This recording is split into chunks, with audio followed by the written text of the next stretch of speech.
Perhaps we need some outside universal threat to make us recognize this common bound. I occasionally think how quickly our differences worldwide would vanish if we were facing an alien threat from outside this world.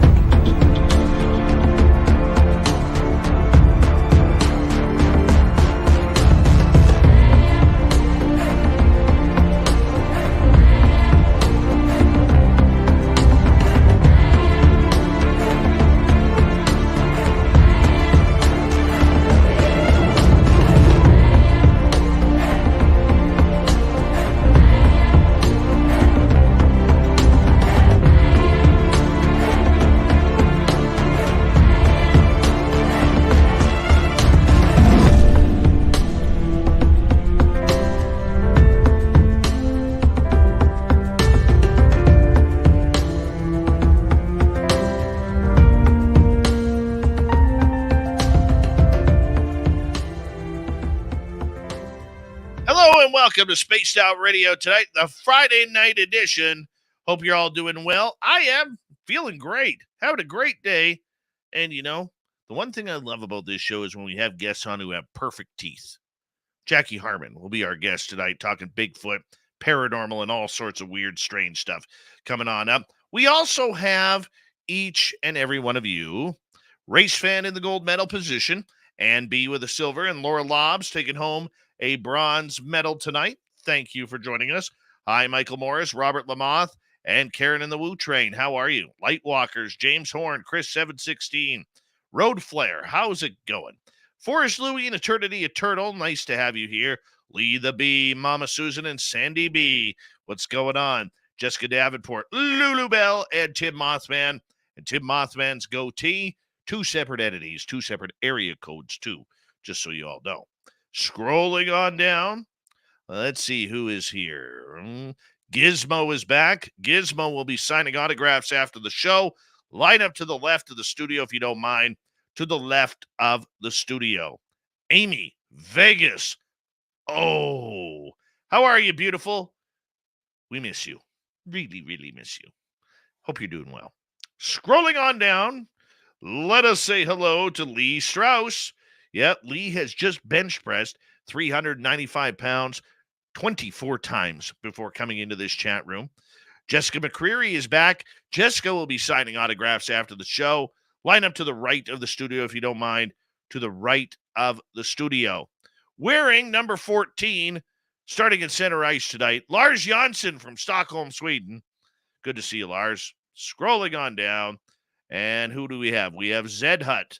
W. David Page, thank you for kicking off the super chat tonight. It's a wonderful way to support what we do on this show on a nightly basis.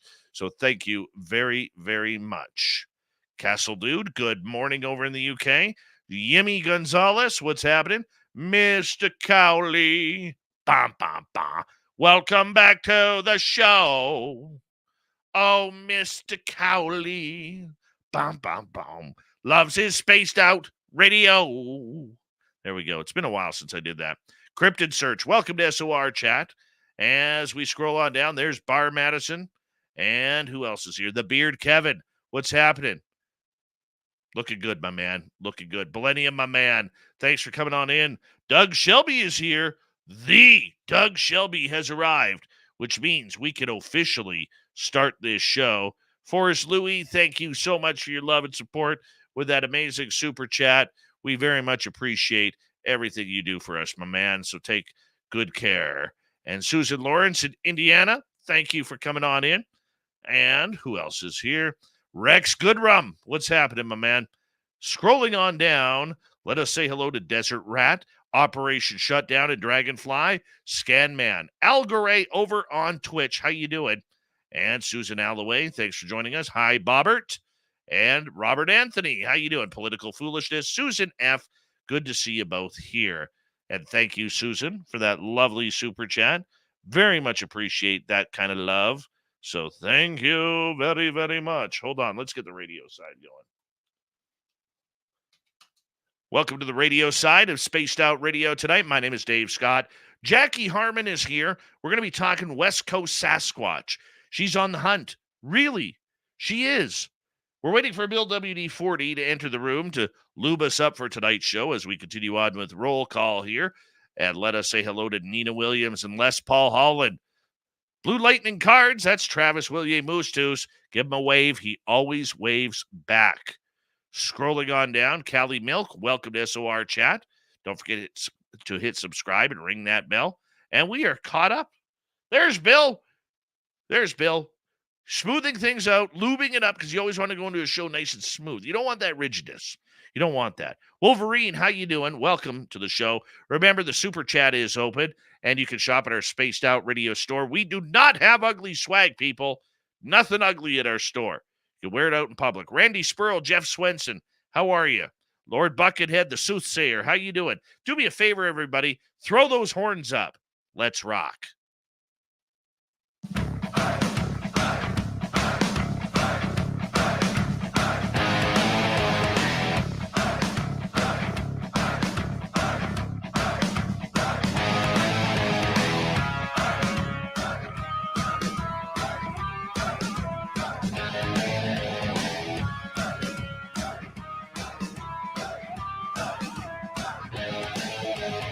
From the mountains of central British Columbia to you listening around the world, this, my friends, is Spaced Out Radio.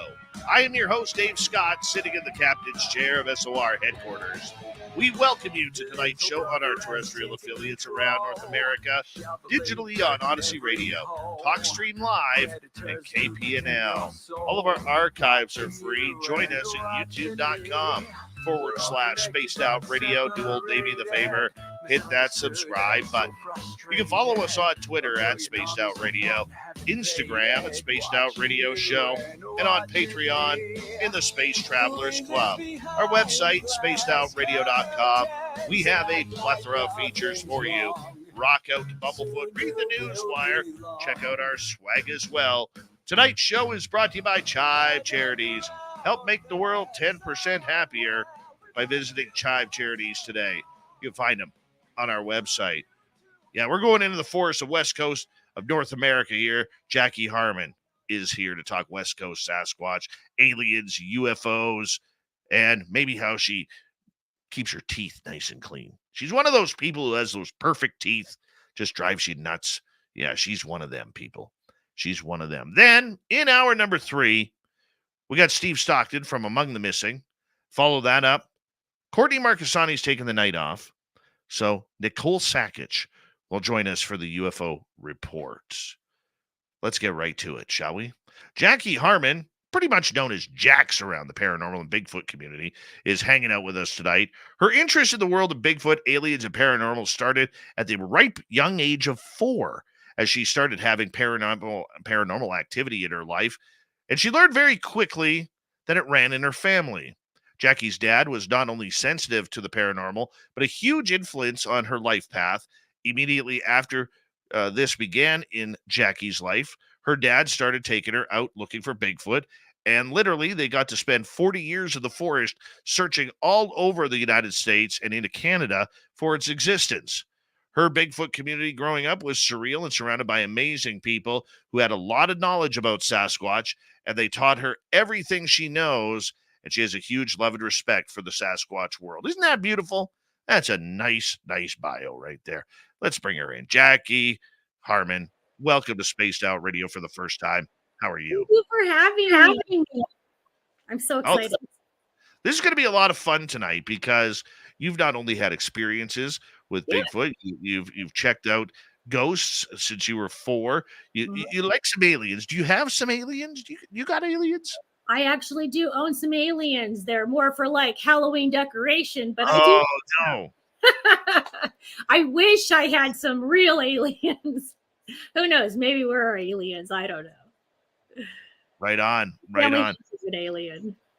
Age of 4, you got going. What happened at the age of 4? What did you see? Well, actually, it's an interesting story. I've told this story so many times, but it's so funny because even though I've heard it 1,000 times because I tell it 1,000, it's like I never get tired of telling this story. It's such an interesting one. It goes back to about the time I was in preschool. I actually used to ride the bus home, and then it would drop us off right in front of our neighborhood. I lived in this like gated community, and the gates open, the bus stops, and I remember getting off, and you're such a young age, you're so innocent, but there was a car sitting off to the left, and I remember very vividly, it was like a very old 70s Volvo style. And so I remember looking over, and this man had his window down, and he literally just like kind of leaned over and called out my name. And I remember him just saying, "Jackie, come here." And I had no fear. It was like I knew him. I'd never seen him before, but I just felt like I knew who he was. And I walked right over, and he said, "Honey, get in the car. I'm going to take you home." I only live like maybe 4 or 5 houses down. But for some weird reason, I felt so comfortable with him and no fear. I just got in the car, and I remember having a conversation with him. It felt like hours.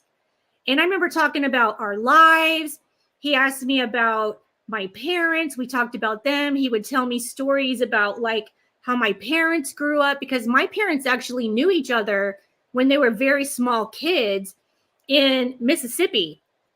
And then years later, my parents ended up meeting again. Their families ended up moving both to California and living on the exact same street, and they reunited. And this was like, years and years later. But anyway, going back to what I was saying. So I remember just talking to him, and he drives me up to my house. And for me, it felt like a long period of time had gone by, but it had only been minutes. So I remember getting out of the car, and I said to him, "Aren't you coming in?" And he said, "No, baby, not this time, but I'll see you later." He said, "Tell your mom and dad I said hello and give them my love." And I just remember walking off like, okay. And I waved at him. And when I walked in the house, I remember him driving off. I remember watching him drive away. I walked in, and I specifically said, the very first thing out of my mouth was, "Uncle Ben said to tell you hello." Of course, my parents were like, "Who's that?" And I said, my uncle just dropped me off. And of course they were like frantic. My dad ended up calling the police. And so I remember him saying, like, I kept saying over and over and over, "No, this is real. There's nothing wrong. That's Uncle Ben. I just had a conversation with him. He just dropped me off in his car." My dad kept asking me questions like, who was it? What did he look like? What was he driving? And I think he was just freaked out that it was a stranger. And I remember my mom looking at my dad and saying, "This is really weird. Go get the photo album." And I remember my dad going in his room and bringing out this big photo album and plopping it open. Both parents had mass amounts of siblings, like 15 siblings each. So there was like this family photo of all these people. And I immediately picked him out. Like I knew that was him right there. And I said, "That's him. That's Uncle Ben." And my dad looked at my mom, and I remember my mom looking at my dad, and I will never forget this ever till the day I die. She said, "Oh my God, she's just like you. It's happening." And I just remember my dad literally sitting me down and explaining it to me. And that's where it started for me. And it never ended after that. And so that's when my dad started taking me out and saying, "You need to understand, like, we're just made differently. We're sensitive to the other side." My dad apparently grew up the same way. His siblings, I guess his dad was the same way. And it's been running down in my family in certain people. And my 15-year-old is the exact same way I am. Oh, my goodness. So you're very clairvoyant. You're very in tune with the spirit world and everything. I mean, at 4 years old, gee whiz, that's a parent's worst nightmare, hearing that their child got into a stranger's car. Yeah. It was a very interesting situation. And throughout my life, I had very weird things happen to me. Like, I know it would be like normal, like, okay, I'd be in a horrible car accident and the car would be completely totaled, but I wouldn't have a scratch. And I would remember him showing up and being there. One year, it was like 3 or 4 years in a row, I would have one horrible incident after another. I was in a boat that capsized and literally threw me out of the boat. And we were going down a river, and the back of my head hit a rock, split my head open. It actually sucked me under, and I ended up on my belly. And I remember I could feel it. I couldn't see it, but I could feel my body just going down the river, like scraping my body and my legs where I couldn't get up. And I was just taking in all this water. And I remember at some point feeling something. I thought it was a tree. And I remember just pulling myself up thinking like, this is a tree. I'm going to get out. And it was one of the people in our group way down the river. And they had been looking for me apparently for they said 3 or 4 minutes. And they were just freaking out, couldn't find me, couldn't figure out where I was. And I remember a friend of mine carrying me out, and we got me off to the side.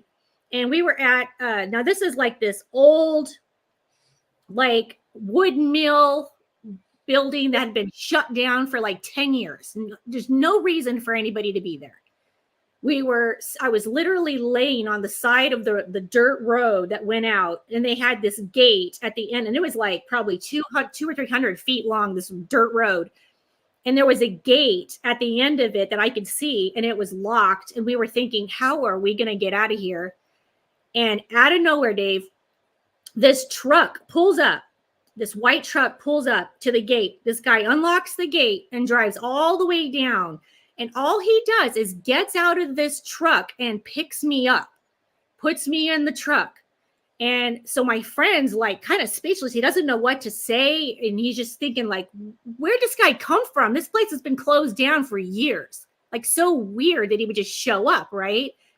And I had taken in so much water that I was just massively just throwing up water massively over and over and over. And it was like I was in shock, and my vision was weird, but I do remember looking up and just looking at him. And it was just I was gone back since where I was 4 years old. It was just the weirdest feeling of oh my God, it's the same person. He never said a word, never once ever spoke, just took me and my friend to my car. And my car had, my friend had to drive us down to the hospital, which was about 30 miles away.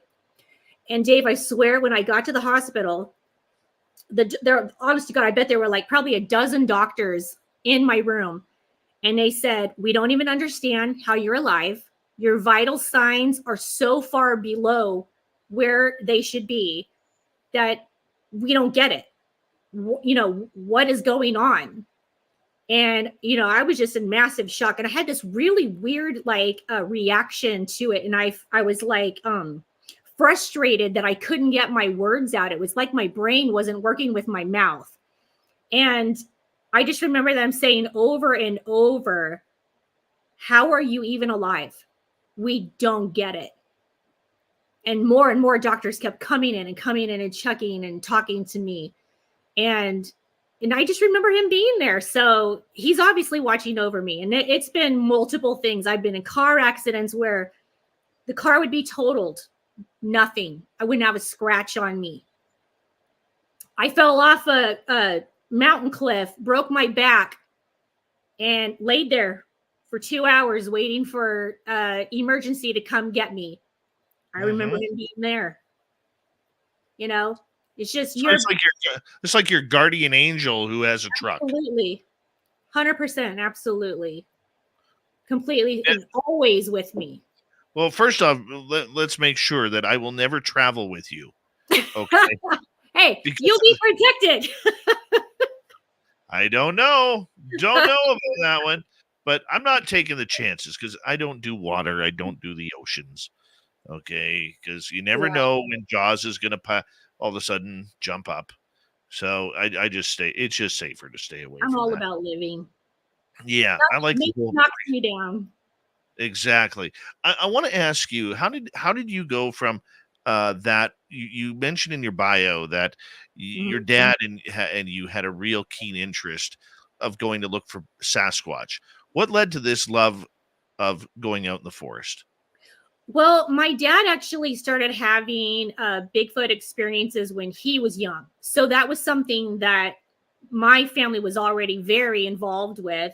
And once I had my first experience, my dad told me that you're more sensitive to, like, you know, cryptozoology and the other side, and that you're more connected in that way. And in my family, I grew up like, part of me is Cherokee Indian, and so I had a lot of like information growing up about Bigfoot, and just different things about, like, the religious side of it all, because like in my family, they actually do feel like Bigfoot has, and I wouldn't say like the God religion, but like, the what am I trying to say? Like, more in tuned to the earth kind of religion.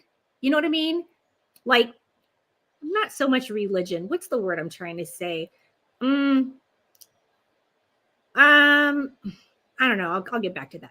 But anyway, so that's how it kind of started more for me. So my dad took me out when I was about 4, like I said, and he bought me for my 4th birthday a little BB gun, Daisy BB gun. I still have it. And so I remember going out my very first time. And it was actually kind of funny because I'll never forget this. The very first time I was ever taken out, I'm the only girl who ever went, my family. My sister never had an interest, but it was me and my dad and my uncle and like probably a dozen boy cousins.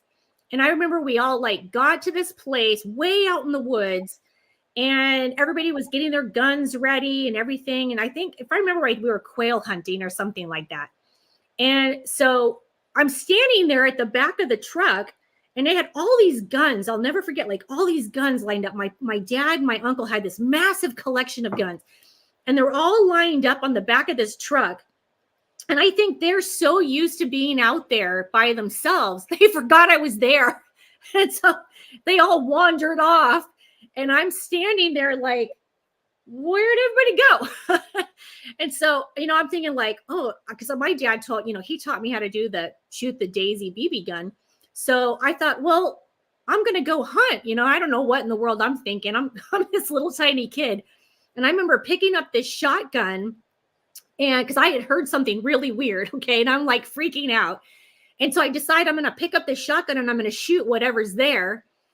And the shotgun, kicks and it busts my mouth open. And I'm like, so my dad and my uncle hear this gunshot, and now I'm screaming. And so they come running out of the woods. Oh my God, we forgot her, and all they see is this blood running down my face. I'm like covered in blood. And they're like, oh my God, she's been shot.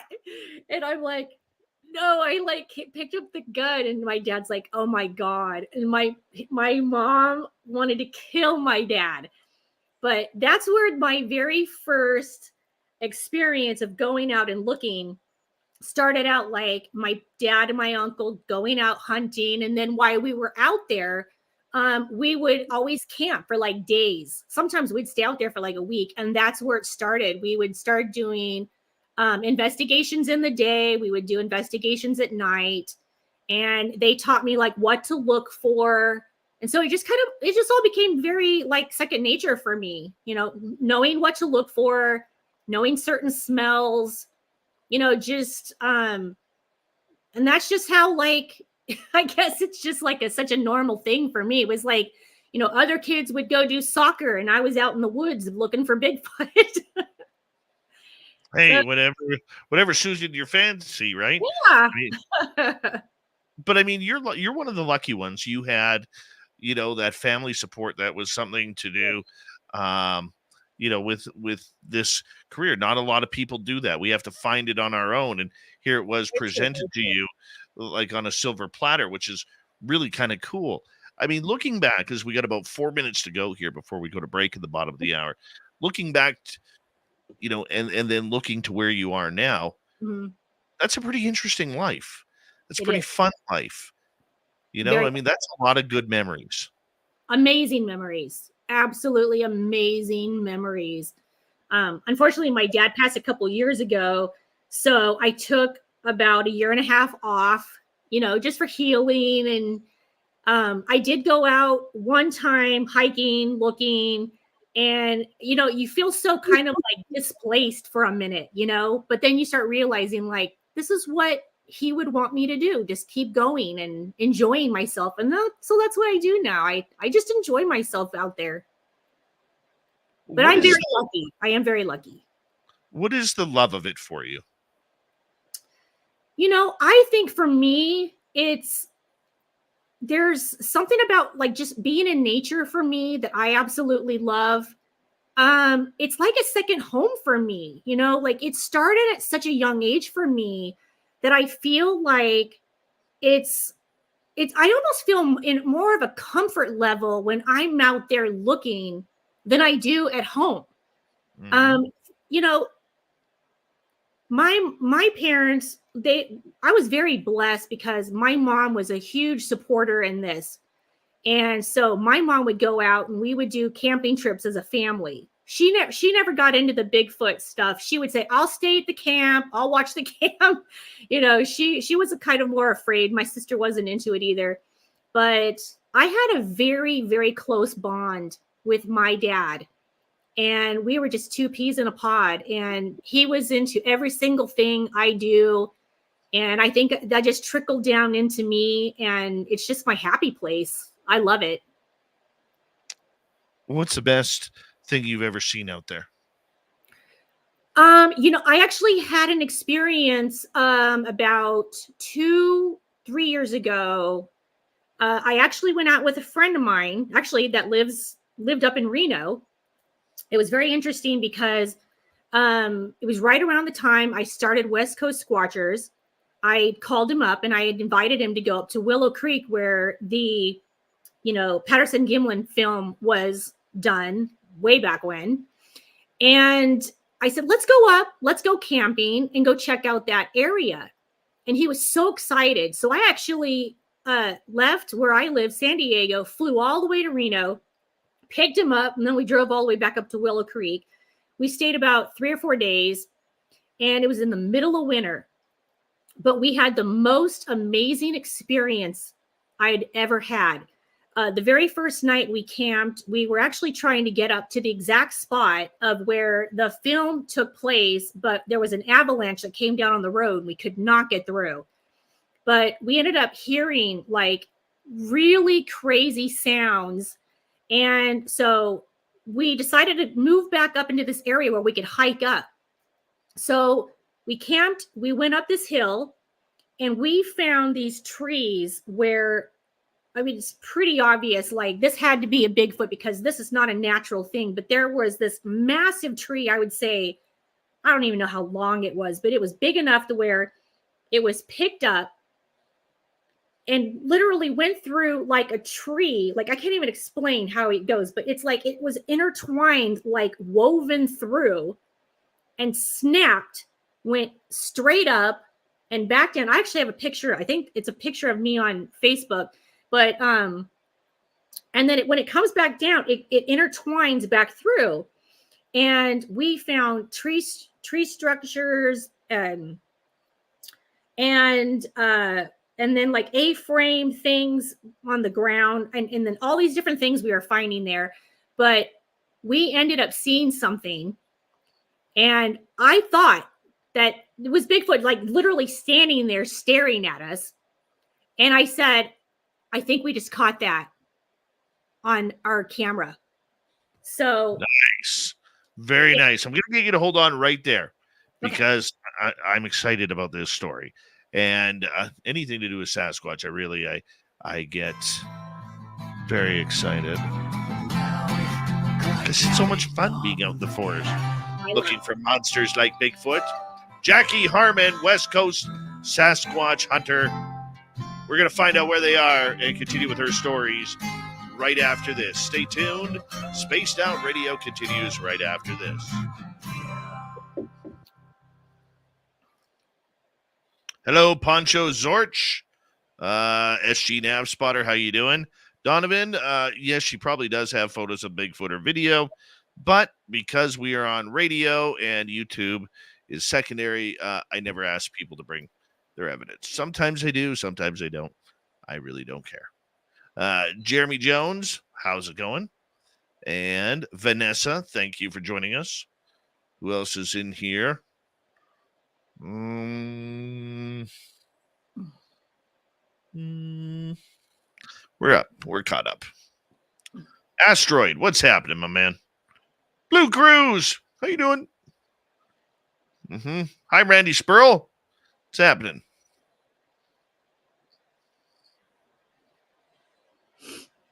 So that was fast. What do you think there, Jax? I'm just trying to read some of the comments. You guys are so sweet. Everybody's saying hi and supporting. That's so sweet, you guys. Thanks for watching. Want to know the rule? What's that? My chat room is not a democracy. It's a Daveocracy or Daveunism, whatever you want to call it. Dave. Yeah. What's my name in that? I said, where's my name in that? Well, you were, it's not your show. Boo. Yeah. Sovereign, she lives over by San Diego. She flies jets out of Miramar or El Toro. I don't know if she's Marine or not. In my dreams. I actually live about 45 minutes north of Mexico. I'm way down in Southern California. Deep SoCal. That's right. This girl knows her tequila. I was just talking to Lee earlier. I was like, woo, I need a stiff one before this show. Yeah. Hi, guys. I'm having fun. Yeah, me too. I'm having fun. Yeah, I'll tell you guys the rest of what happened up there on that hill. You do that. Tell us that hill. Tell us about it. Right now? No. Oh. Not yet. Okay. Not yet. I was going to join the chat and put my Facebook and Instagram names so people could jump on there if they want, but it won't let me join. If you go, okay, so it should say comment as yourself on there. If you go to comments on the right-hand side. Yeah, I tried that. It wouldn't let me get on. Are you on your phone or computer? My computer. Well, actually, I had to borrow my mom, so maybe that's why, because I'm using it as like a guest. Well, if you go into StreamYard, there's a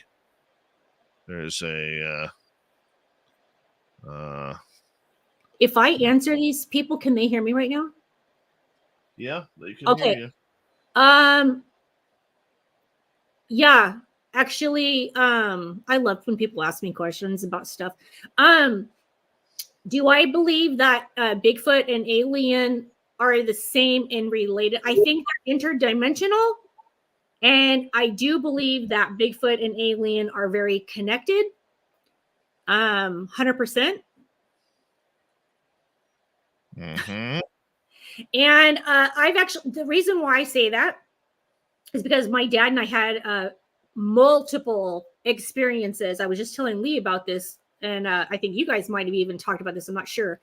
But my dad and I started seeing, now this is way back before I ever heard anybody else talk about this. So we never actually knew what this was. But we started kind of putting two and two together. So we would see these orange lights, like balls of light, and there would always be 3 of them. And sometimes they would be a little lighter, almost like a yellowy tint to a very white.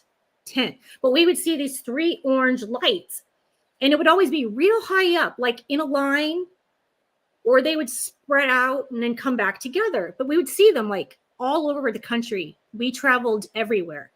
And Weird. I actually wrote down some information for people who don't really like, do Bigfoot stuff and you're interested. Hold that thought, because we're coming back in 20 seconds.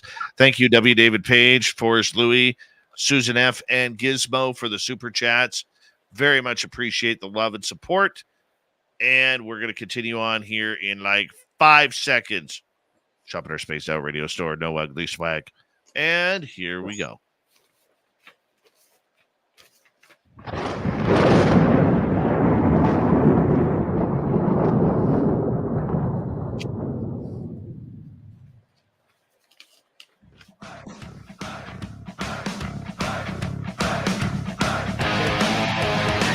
Here we go, the second half hour of Spaced Out Radio tonight. Thank you for joining us. My name is Dave Scott. Always appreciate earning your listening ears.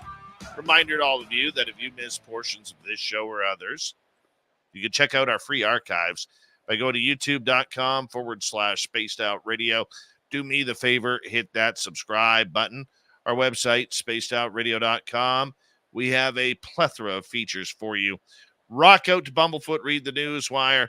Check out our swag as well. Follow us on Twitter at Spaced Out Radio, Instagram at Spaced Out Radio Show, and on Patreon in the Space Travelers Club. We continue on with Jacque Harmon, the west coast of Sasquatch. Here we go, Jacque. Right before the break, you're talking about what was going on a mountain while you were looking for the big hairy beast. Yeah. Okay. So what I was going to tell you guys was that, so we actually set up trail cams, multiple sections of this. It was actually kind of like you go up this hill and there's this like flat area at the top, and it wasn't very far up. I'd say took us like, I don't know, half a mile or so to get to the top. And it was an area where, it was beyond obvious, because every single thing that I was raised to look for was in this spot. You had the nest, the tree structures, the, A-frame, the teepee looking. You guys, if you know Bigfoot, you know what I'm talking about. So we're finding all this evidence. And I kept saying, I swear, I have seen this standing there watching us multiple times, but every time I turn, it's like it's gone. And then you wonder, like, is it just me? Is it there? What's going on? What am I seeing here? And I remember we walked off, and we're like trying to, we got our GoPros and our cameras, and we're checking everything out. We're doing film and just having a good time, really. And all of a sudden we dead stop. And it was like, all of a sudden everything went quiet, and you could hear like as if something's walking. And I looked at him and just went like, I know you hear that. And he's like, yeah, I hear that. But it was like really loud, like really, really loud. And we just sort of like stood there for a minute, like, oh my God, is it actually going to come out? Like, I'm just waiting for it to come out. But we both kept saying, like, I swear to God, we just keep seeing it right there. So I said to him, why don't we go down the hill, make some food, see what, because we weren't very far at all. And we were the only people out there. We're the only nutcases out there, because it's like 4 degrees outside and we're up there camping in Willow Creek. So we head back down, and I'm thinking, like, we got to get back up there. I'm just dying. I got to get back up there. And so we decided to go take a late night, hike up there, which was, like I said, it wasn't far at all. And we kept hearing like chatter, like it sounded like hikers, like off in the distance, but like mumbling at each other. And I said, I swear to God, I know I hear that.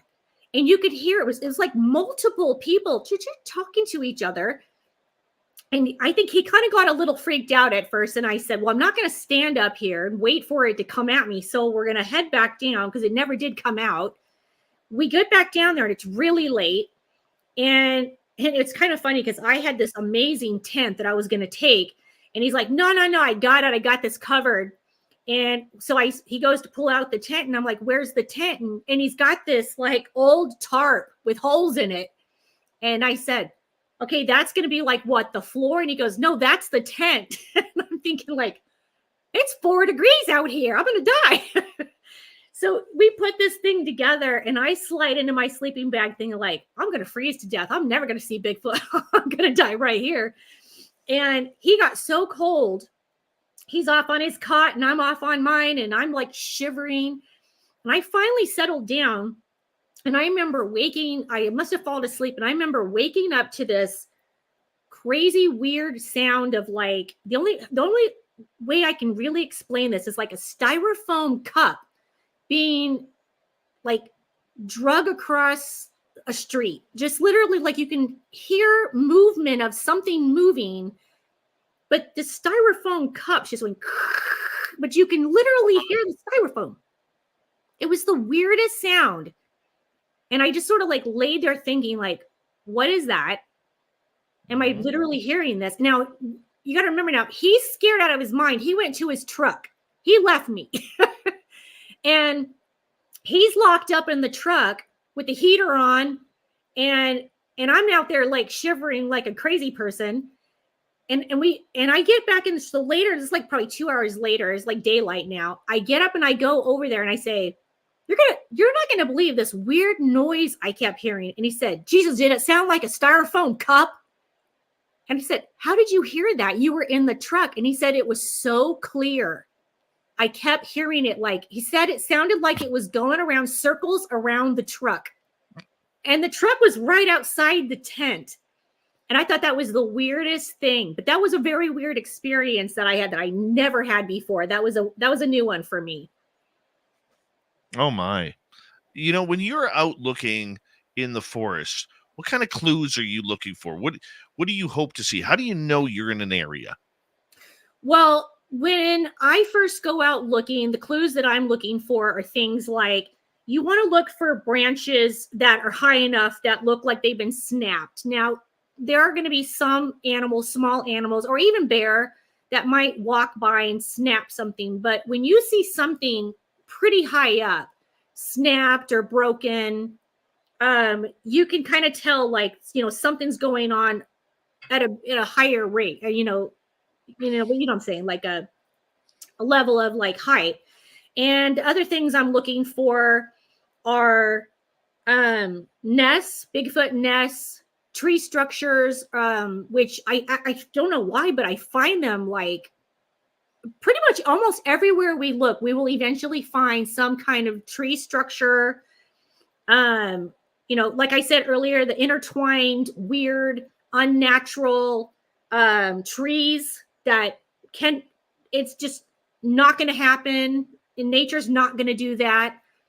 If it's windy and there's a storm and a tree falls, the tree's going to fall. It might fall on another tree and break the tree, but it's not going to, intertwine and then go up and come back down and then intertwine. Like this is just unnatural, things.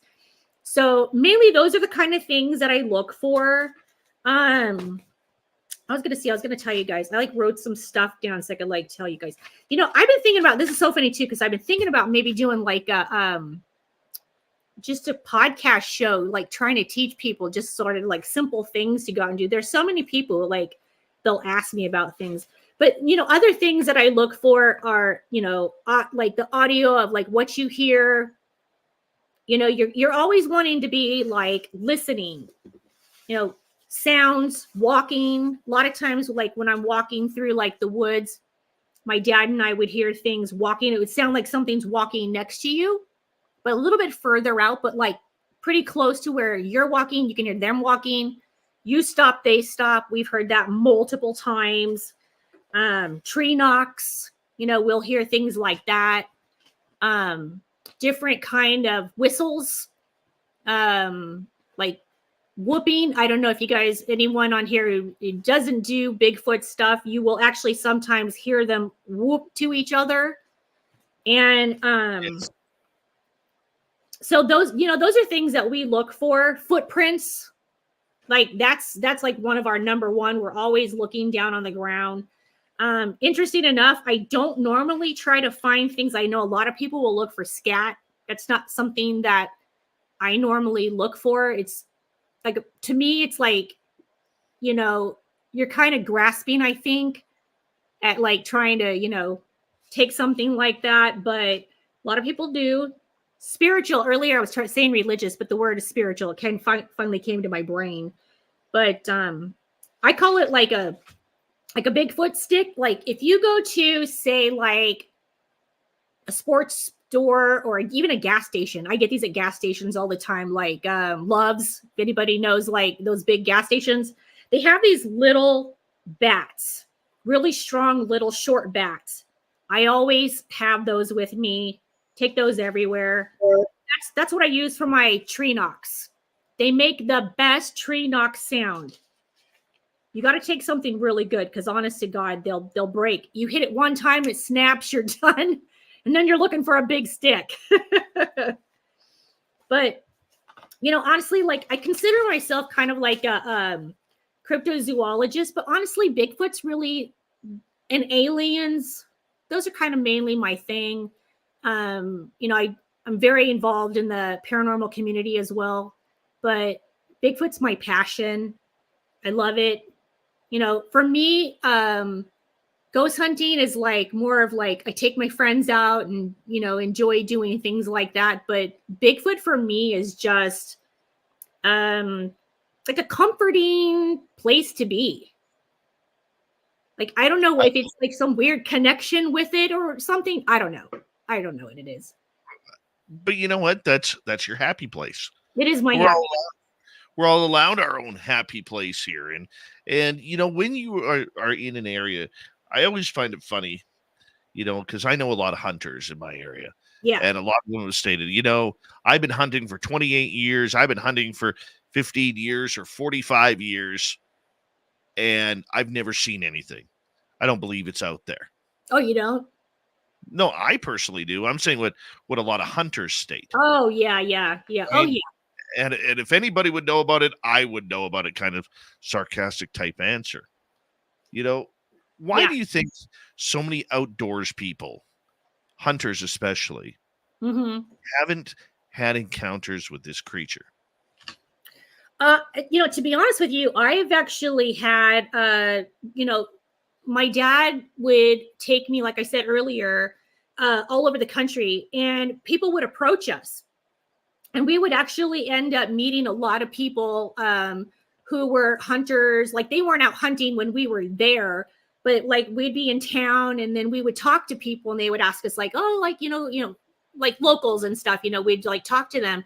And a lot of the local hunters would tell us that they actually had experiences out there, and they would say like, oh, like, I had an experience and we believe and whatever. And I didn't believe until this and that. And so, we actually met a lot of people all over the country who would talk to us about it. And so we would actually end up, I don't know if you ever watched, I'm sure you have, but I think it's Finding Bigfoot, when they have the town meetings.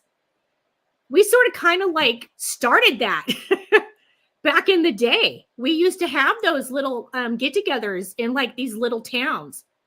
So when we started watching the show, my dad and I would be like, oh my God, like we kind of like did that. That's what we used to do. We used to get all like local people, because we want to know like where the hot spots are of, whatever area that we're in. Like I actually, let's see, I wrote this down for you guys. So these are the states that I had like the best activity in, and probably the only states that most people will have activity in. Washington State, number 1, California, Pennsylvania, Michigan, New York, Ohio, Oregon, and Texas. So if you live in an area near there and you guys want to go out and start looking, you got a pretty good chance of seeing something. If you're out in the woods, like you got to be smart about it. Number 1 thing I always say, safety first, no matter what. Don't go out alone. Don't be stupid. Don't think you're going to go out there and like, camp by yourself and, just find Bigfoot like overnight. We've all been out there for years and years and years, and a sighting's not it's not often. It's pretty rare. So just be safe. That's what I always tell people. What's your last encounter, or tell us about an encounter you had? Well, my first encounter was we actually came across, it was very weird, actually, a very weird area. I was actually born in Monterey, California. And my very first experience was in the town that I was born in. We actually had an area where it was very close to the beach, but very woodsy. And we were actually down there enjoying just like a family day. And I ended up actually seeing something like kind of far, wasn't super close to us or anything, but, you know, off in the distance. And it was the very first time I had noticed anything. And then my dad immediately said, like, you know, let's go check it out. And so we ended up walking through and kind of far off. We actually still to this day have pictures. My dad, you know, remember when the people used to carry those giant cameras and the recorders?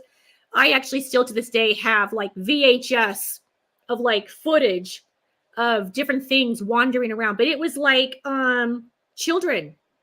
It wasn't even a big one. It was like 2 or 3 little ones. Like they were off somewhere and they stayed close to the water and they were wandering around together, but they weren't like taking off. They were just sort of like in this little circle of area. But they were kind of off a little far. You couldn't really get to that area because it was like you're up in this area where the rocks are. Because I don't know if anyone knows about Monterey, but it's very rocky. And but we have actual footage, and one of these days I'm going to have it converted over so I can actually show it. I don't know what it would look like now, but that was my very first experience that I could see. And nowadays you could probably like zoom in and, you know, get a better look at it. But that was my first experience ever seeing anything like that. It wasn't like most people say like, oh my God, it was 8 feet tall, 9 feet tall. It scared me. It roared. You know, mine wasn't like that at all. Mine was like little Bigfoot children. And I never saw a parent. So I don't know if they were off doing their like, you know, hunting time and this is where the kids hung out. I have no idea. I have no clue. But that was my first experience ever having anything like that. How far away from them were you? Oh gosh, let's see. I'm going to say it was hard to see them. You could see, but it was hard. It wasn't like clear. It was like far. It was like you're kind of standing at like an end of a football field and they're at the other end of the football field, but it's very tree-like. You know what I mean? So you could see them like, and the weird thing was not only would they run around, but you could see them like jump on the rocks. It was like they were playing with each other. One would jump up and jump back down, and the other one would jump up. And then my dad kept saying, that's insane. We're looking at Bigfoot children. That's what this is. You can tell they were smaller. And I would say the small one was probably like maybe 4 feet. They weren't very, like maybe 3.5 to 4 feet was the small one. And then there was like one, maybe the two were a little bit bigger, but they weren't huge. There were no parents nearby at all. And I'll have that video. I'll try to get that converted over so I can share that. So with them being there in the middle of nowhere, and here you are, I have to ask, you know, were they skittish about seeing human beings like yourself? Did they see you guys? I don't even think they even realized we were even there. I don't think they even realized it. I don't know if maybe it's because they're juvenile. I don't know. They didn't seem freaked out about it. I wasn't even nervous about it. It was like, you know what kind of reminded me about it was Star Wars. When Star Wars came out and I watched Star Wars, I remember watching it when you see the Ewoks, and I remember looking at my dad and I said, oh my God, that's what those little kids remind me of. And he said, that's so funny. I was just thinking the same thing because they were like just your little short, little hairy balls. So, I mean, I didn't mean to say that, but anyway, it's time for some coffee. But Well, after the story we had in the strange news the other night, I can tell you that makes a lot of sense. so, yeah, so that was an interesting one for me. I've seen very, very far distance like movement where I think I'm seeing an adult one, but I've never had like that close up in my face where it's standing there and I'm looking at it face to face. I haven't had that yet. I know they're there. I'm just waiting for that moment to happen. How close have you been, number one, and how close would you like to be around a Sasquatch? As close as I can possibly get and still be safe. I would, if it could stand right next to me and wouldn't hurt me, I'd love that. I would love to be able to literally be right next to it if I knew it wouldn't hurt me. I think you could. I really do believe you could. You know, the funny thing for me is, I know I joke about this all the time. I tell it on other shows. I've been telling the story for years, and my friends laugh at me and they make fun of me about it. But my uncle, I think he's the one that actually started this, but he started telling me when I was really young, you want to pee somewhere and leave DNA, because what you want to do is you want them to remember you. Mm-hmm. And he says it's like a connection. And I was just telling the story like a week ago, and my friends would come in and go, "My God, you pee everywhere." But so every single time I go out looking, I'll find a spot somewhere near where I actually find Bigfoot evidence. Like, I know it's Bigfoot evidence because it's something that it's a pattern, you know. I'm not out there now. Do I see evidence every single time? No, you know, but quite often, if you know what you're looking for, you're going to find something.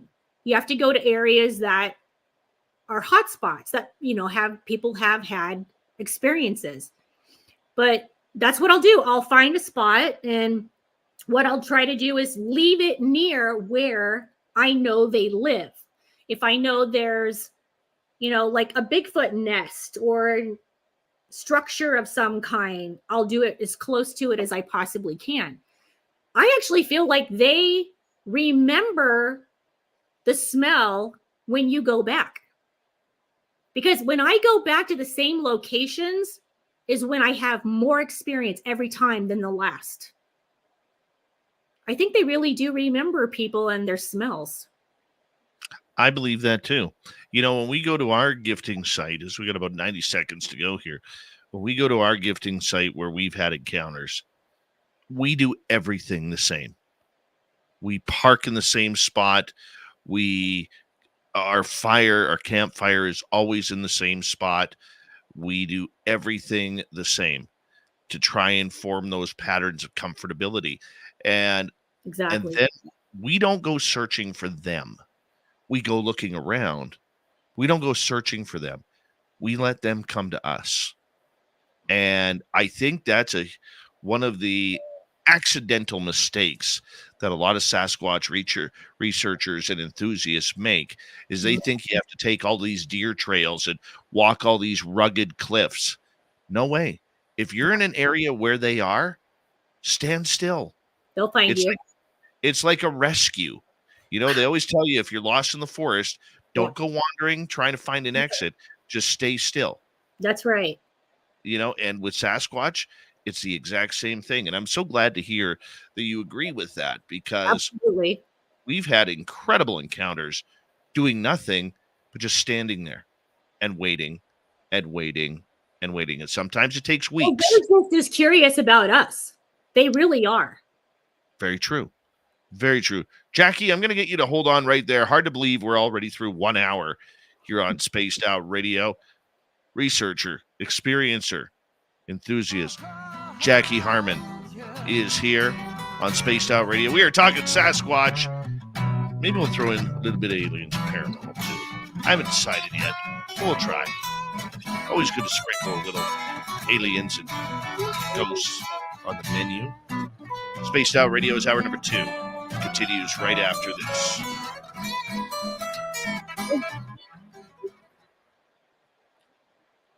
Having fun yet? I love it. Good. I'm going to take a bathroom break. We got about 5.5 minutes. I'm going to Okay. put you back in the green room, okay? Okay. And I'll be right back. Just watch for me here. If I'm not here, I'm out there, but then I'll be here in a minute. So I'll be right back.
All right.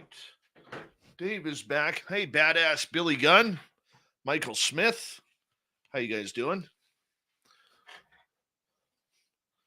Scrolling on up. Who else is coming here? Let's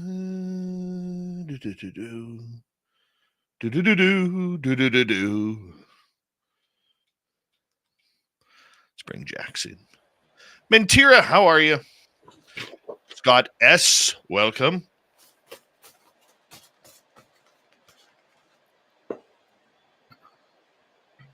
All right.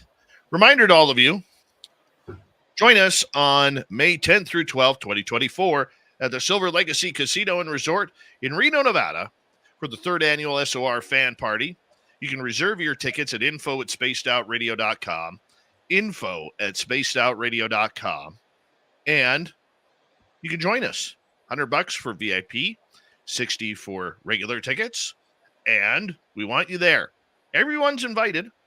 Just reserve your tickets because that's just the way it is. We're going to have a live radio show. We're going to have a VIP party, a chance to go to Virginia City, and then a UFO Skywatch. Mongo, how you doing? And we're going to have fun. So join us. Gizmo, Susan, Louie, and W. David Page, thank you for the super chats. Hello, Richard Hauser. Good to see you. We're going to get going in 5 seconds.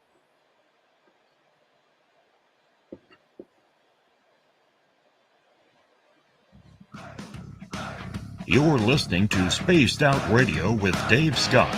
Follow Dave on Twitter at Spaced Out Radio and on Facebook, Spaced Out Radio Show. Here we go with hour number 2 of Spaced Out Radio tonight.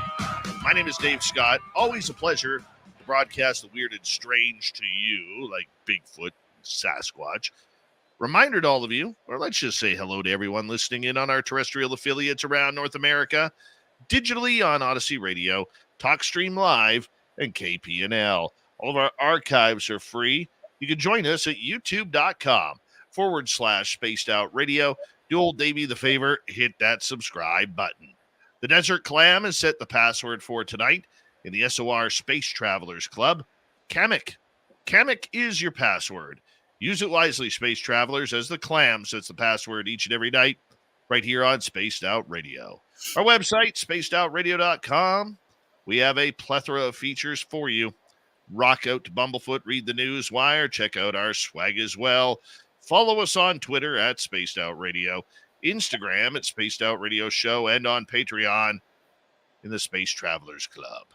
Here we go. We're having a great time tonight with Jacque Harmon. West Coast Sasquatchers is her team, because I won't say the other word. And we're continuing on looking for this creature. How you doing, Jacque? Good. Having fun. I'm Me trying too. I'm trying so hard to keep up with everybody because I know if they ask something, I'm gonna like not see it, and I feel bad when people ask, and then later I'm like, oh, I wish I'd seen that. You don't worry about that. I've got the eyes of an eagle. Good. Eyes of an eagle in our chat room. Hi, everybody.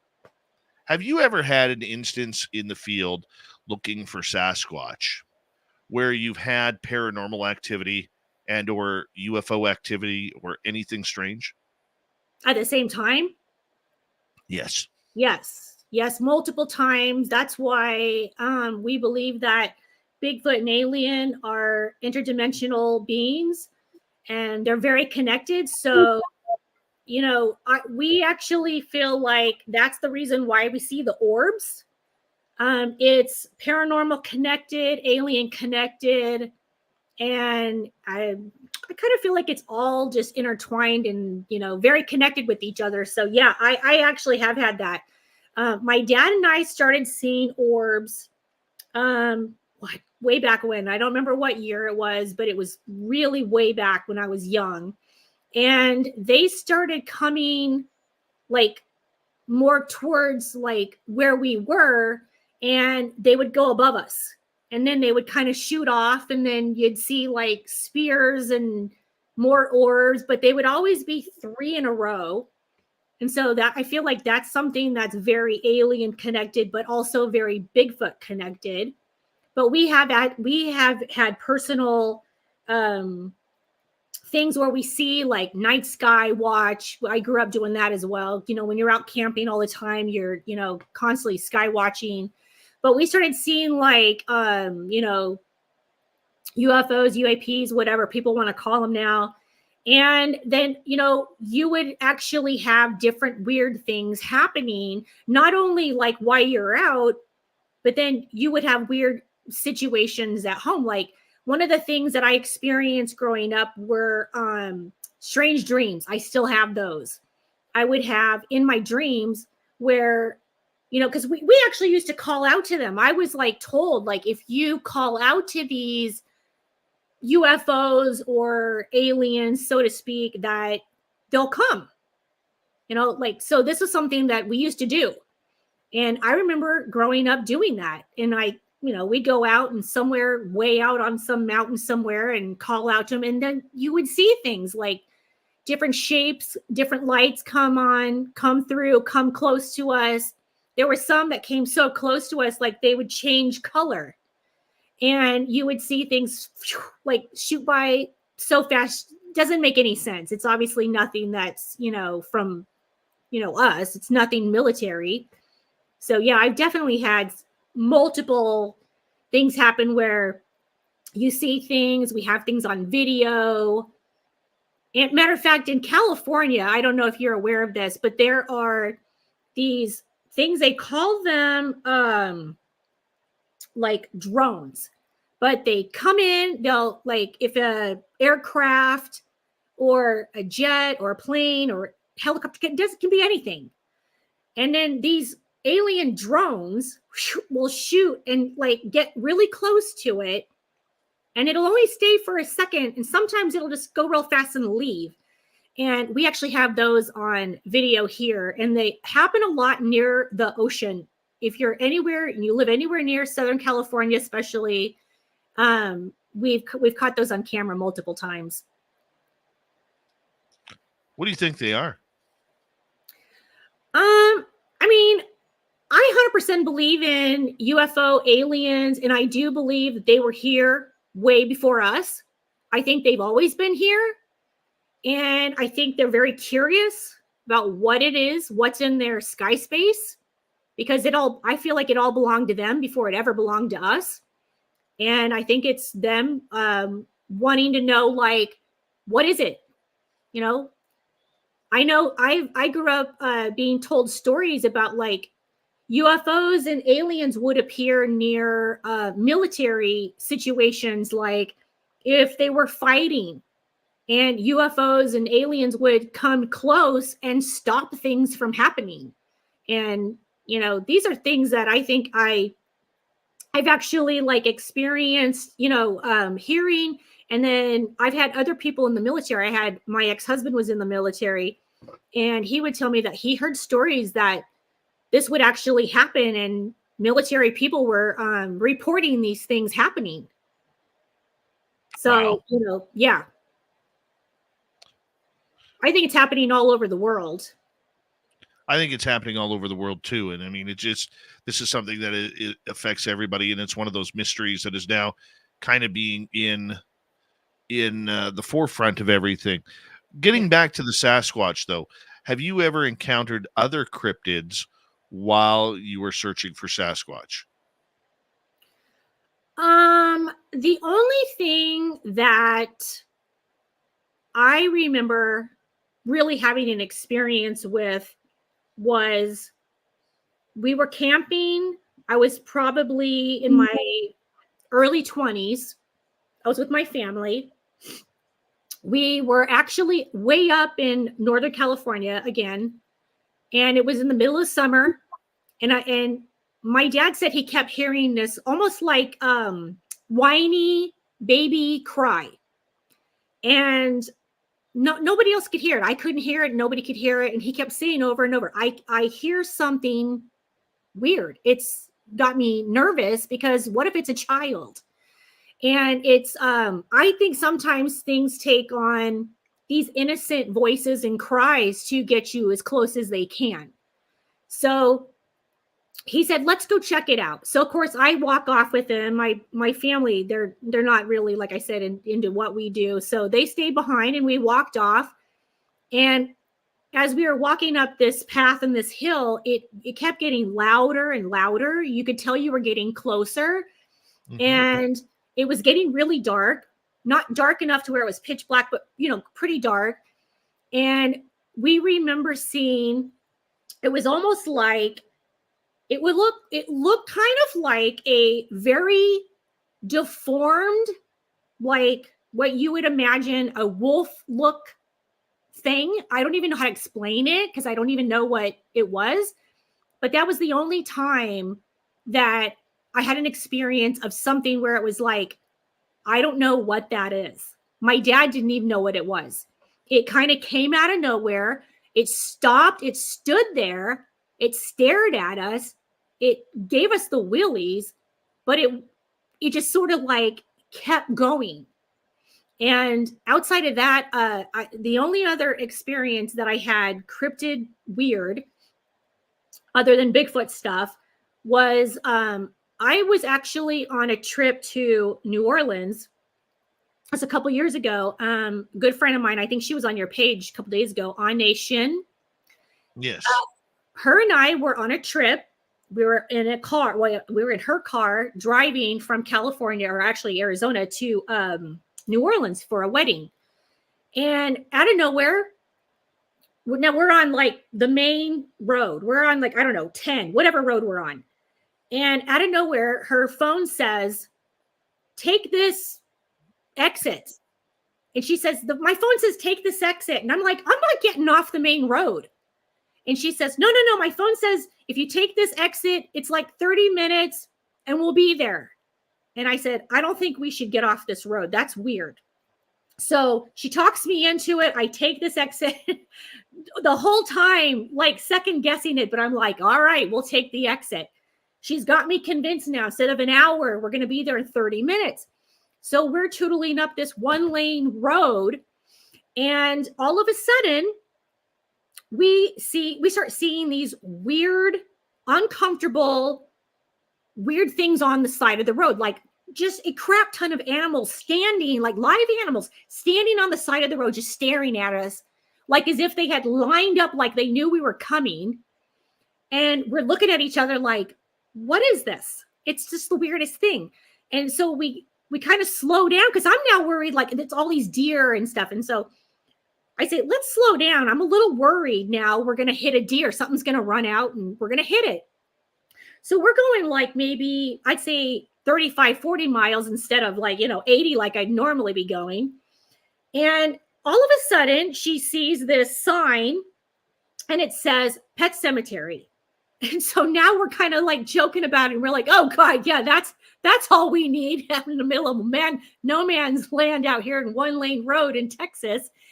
And out of nowhere, if she ever comes on, or if you ever talk to her, she's going to tell you about this weird thing. The only way I can explain it is it was like a small dog, like I'd say like a maybe toy size to mini size dog.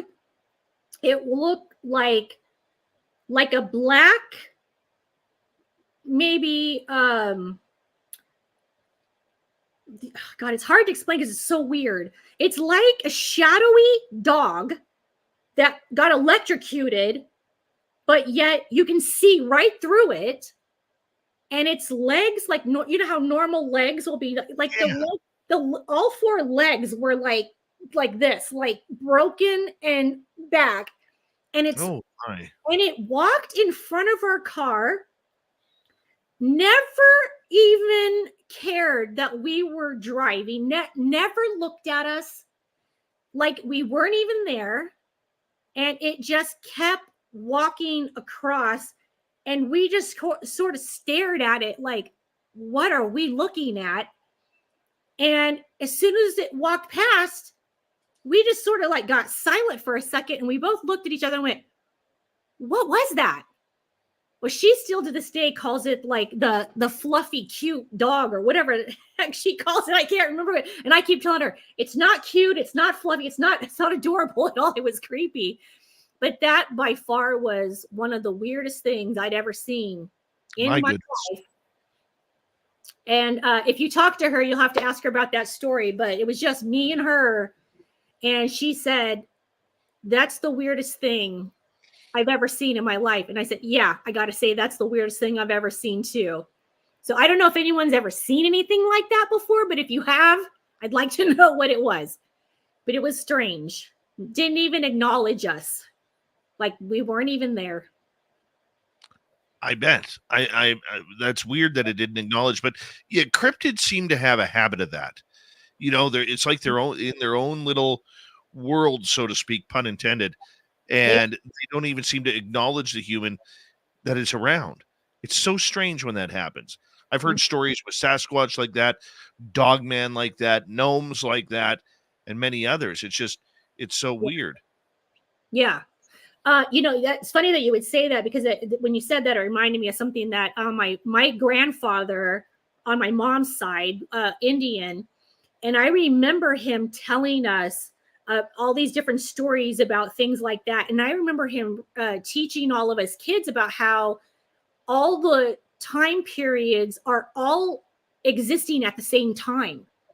And I remember growing up being told that that's a very common thing with cryptids and Bigfoot and like the dead and animals and all that. So when it happened, it made me think of that. It made me wonder, like, is it just doing its own thing and we're in a different time and it just doesn't see us? Like, it just made me think about it. Totally. Yeah. Totally. When you're thinking about it and you're out there, I mean, you do have to be prepared for something strange and obtuse to happen. Yeah. Because I mean, these creatures can be extremely dangerous. They can be extremely unpredictable, if we could use that term. How do you, when you're in the forest, how do you kind of go for safety when you're out there? Because I mean, there is a safety component to it. Absolutely. And that's actually, I actually teach people about Bigfoot. I take people on weekend trips. I'm actually trying to plan one for this summer. I'm trying to educate people on like how to be safe, what to look for, and how to go out doing it in the safest way possible. But number one thing for me is safety. I always have a gun. I'm trained. I know what I'm doing. I have a knife. You just have to protect yourself. I always have, pepper spray, bear spray, whatever you guys can have. But please, if you're going to go out looking, be safe and be careful because, things can scare you. And the last thing you want to do is just shoot something, You don't want to be like, trigger happy in the woods. You don't know if there's people out there. There could be hikers out there. You just got to be careful. But yeah, be prepared. Always be prepared. Yeah, you have to be prepared because anything can happen. Absolutely. And that's the scary part. The forest is so unpredictable and it doesn't matter where you are. The first thing you need to do is learn what animals are there. That's right. That's right. Learn what animals are there, learn what's out there that could be a danger. Like in your area, I would assume you've got coyotes, you've got mountain lions, you have maybe black bears, snakes. Yep. A lot of things that can harm you. Up Absolutely. here, it's a little bit different. We have 2,000-pound moose. We have grizzly bears, black bears, mountain lions, lynx, bobcats, badgers. That's right. And if you don't know your environment, it's something that could be very, very dangerous. Very true. Very true. That is actually something that we do before we go to new locations. We always learn what could possibly be there and prepare ourselves for that. First and foremost, when we arrive, we always have a safety zone. So anytime anyone starts feeling unsafe, you go to the safety zone. So if it could be your camp, It could be your truck. It could be whatever you choose. But, you know, we always have whistles. We always have walkie-talkies. There's always some way for us to contact each other. But you have to be safe. Absolutely. Yeah. You know, and I think that's what the danger is a lot of people just go out there and think, oh, this is the way it's done. Let's just go searching. That's right. You know, and it's so not like that. No. It's so much more dangerous than that. It's so true. It's so true. The elements are way more dangerous than the creatures themselves. That's right. Well, let me tell you something. I went Bigfoot hunting a few years ago, and I'm very, you know, in tune of my area and very knowledgeable about like what I'm doing, where I'm at, what's going on, and things even happen to me. I'm not an expert by any means. You know, I didn't grow up and like I've got some license of Bigfoot expertise. You know what I mean? Like it's just learning. I'm still learning to this day. But I was actually walking, and out of nowhere, a massive tree fell. I didn't even hear it coming. It could have killed me. Mm-hmm. And it was like, why didn't I hear it? You would think you would hear that thing coming down. My dad and I were actually camping. This is probably 15, 20 years ago now, but we were actually camping where this bear kept coming into our camp. Well, we were in an area where, you know, the people around there would tell you like, oh, just bang on some pans. They'll usually take off. They're looking for food. They'll take something and they'll take off. Well, this bear came walking into the camp, and it was massive. And that thing was the biggest bear I'd ever seen in my life. We were up in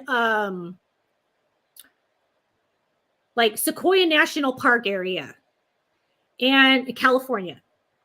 And it came in, and immediately my dad said, get in the tent, because it was like right up against the truck. So it was like right by the door.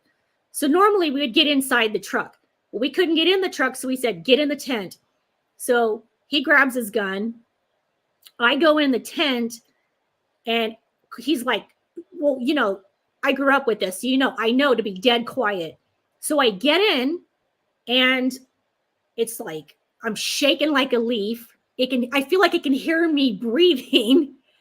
And it walked around. He's trying to get away from it by walking around the truck. It decides to get up in the truck, the back of the truck. We got a cooler of food inside the back of the truck, because, you know, you got to keep it up away from bears. And it decided to bite into this cooler. Its teeth went in the cooler. So we had that cooler forever, because it was like the coolest thing, because you can see the bear like claws and teeth in it. Right. It finally opened the cooler, ate all our food. Then he finally gets in the tent, and he's thinking like, okay, if it doesn't see us, it's going to take off. It ate all our food. So it gets back down, decides to kind of mosey around, goes around the side of the tent. Now we're in one of those big, like 2-room tents. He's in one side, I'm in the other. And I'm laying on this cot thinking like, oh God, it's eventually going to go away. And I'm laying there just like shivering, because it's like, oh my God, just go away, go away. And it comes around the side of the tent where I'm at. I'm laying like right against the wall. I don't know why I did that, but I'm laying there thinking like, oh God, it's just going to wander off. All of a sudden it stands up and starts pushing on the tent right where I'm laying. And I'm like, oh my God, it's going to eat me. So I'm like slithered out of my sleeping bag, and I'm like trying to get to my dad, and he's like, shh, be quiet. And I'm like, it's leaning on me. It's going to eat me. And so I remember like slithering to the back of the tent, and we're laying there in dead silence.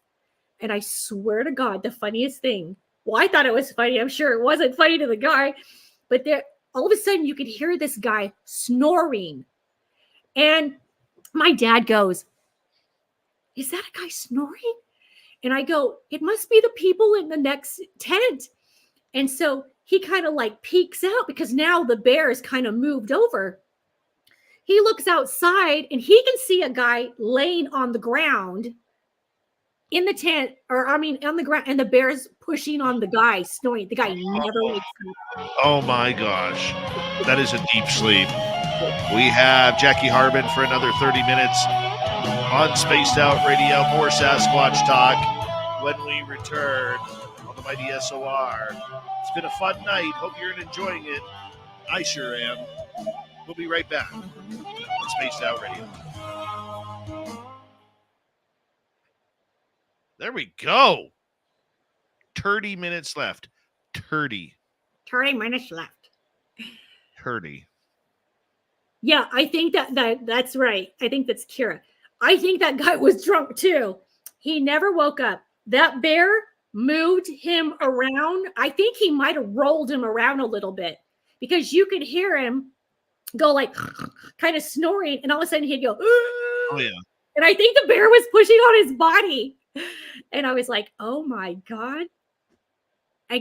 Still to this day, but that guy has no clue. No friggin' clue that bear pushed him around. Yeah. Well, we stayed. We're used to the bears. I'm from California. When you grow up in California in the mountains, you're very used to the bear. Yes. Same as this area. Yeah. I actually had a very strange experience up in Alaska too. I went up to Alaska a few years ago, but this was really weird because we were up in I don't even know the name of this place, but we were staying in Anchorage. We decided to go up to see the glaciers, and we took this lift up to the top of this mountain, and I don't know the name of it, but there was a guy outside that kept saying, have you seen this? And he kept calling this creature a name, and I had never heard of it before. I can't remember what it was, but I kept saying to him, is that like a cryptid? What are you talking about? He said, he said, every once in a while when we're out here cleaning off the patio, this creature will come down and we'll see it. And I said, well, what is it? And he was explaining it to me. And he said, it looks like the abominable snowman. And I'm like a Yeti? And he goes, yeah, we've seen that. And this other guy comes around and hears us talking about it. And I can't remember. They had a name for it. And I wish I could remember, but I can't. And he says, yeah, I've seen that. I've seen that thing. And I didn't know that people were seeing like Bigfoot, but it was like a solid gray or white hair. And I did not know that those existed up there. I've heard many people say in Alaska that they see Bigfoot, but it's like very dark hair, brownish or blackish hair. But I've never heard them say gray or white hair before. I didn't know those even like existed in that area, but the two guys were telling us about it. And I said, well, when does it come around? I want to see what you're talking about. And so the guy's standing there. And so we decide to go back. It's like almost like a bar restaurant on the top of this mountain. And if anybody knows where that's at, tell me, because I'd love to know the name of that place. I'd like to look up the history or cryptids in that area. But he comes walking in, and the two guys are telling us like they heard the howl of this creature. So of course we all go out there. There's like four of us. We all go out there, and we're standing there waiting. And they say they can see it walking across the top of this hill. I didn't see it, but you could hear something like not a whoop so much, but like more like a coyote howl, similar to a coyote howl. But it was definitely like a more guttural, like low bass howl. It was very weird. So I don't know if we were hearing that or what, because I'm not that familiar with Alaska. That was my first time there. Yeah. There's a lot of strange stuff up there. A lot of strange stuff. But that was very interesting because I didn't even know those existed there. Well, I knew Bigfoot was there, but I didn't know that they had like the Yeti white hair, gray hair looking. but they swear they saw it multiple times there. Mm-hmm. Or an albino. Yeah. Yes. Some people say they see those like in other countries. You don't get a lot of claims here in the North America with the white hair. No. But definitely I've heard it come from like different countries. They'll say it's like solid white or gray. But for me, my experience has always been like we've even found like Bigfoot hairs. And they're always like the ones we see are almost like a reddish, brown, or black in color. Yeah. The one I had my real close encounter with, he was reddish brown. Reddish brown. I'm gonna get you to hold on right there. We got 10 seconds. Thank you, Gizmo ×2, Louie ×2, Susan, Louie, and W. David Page. Here we go, everybody.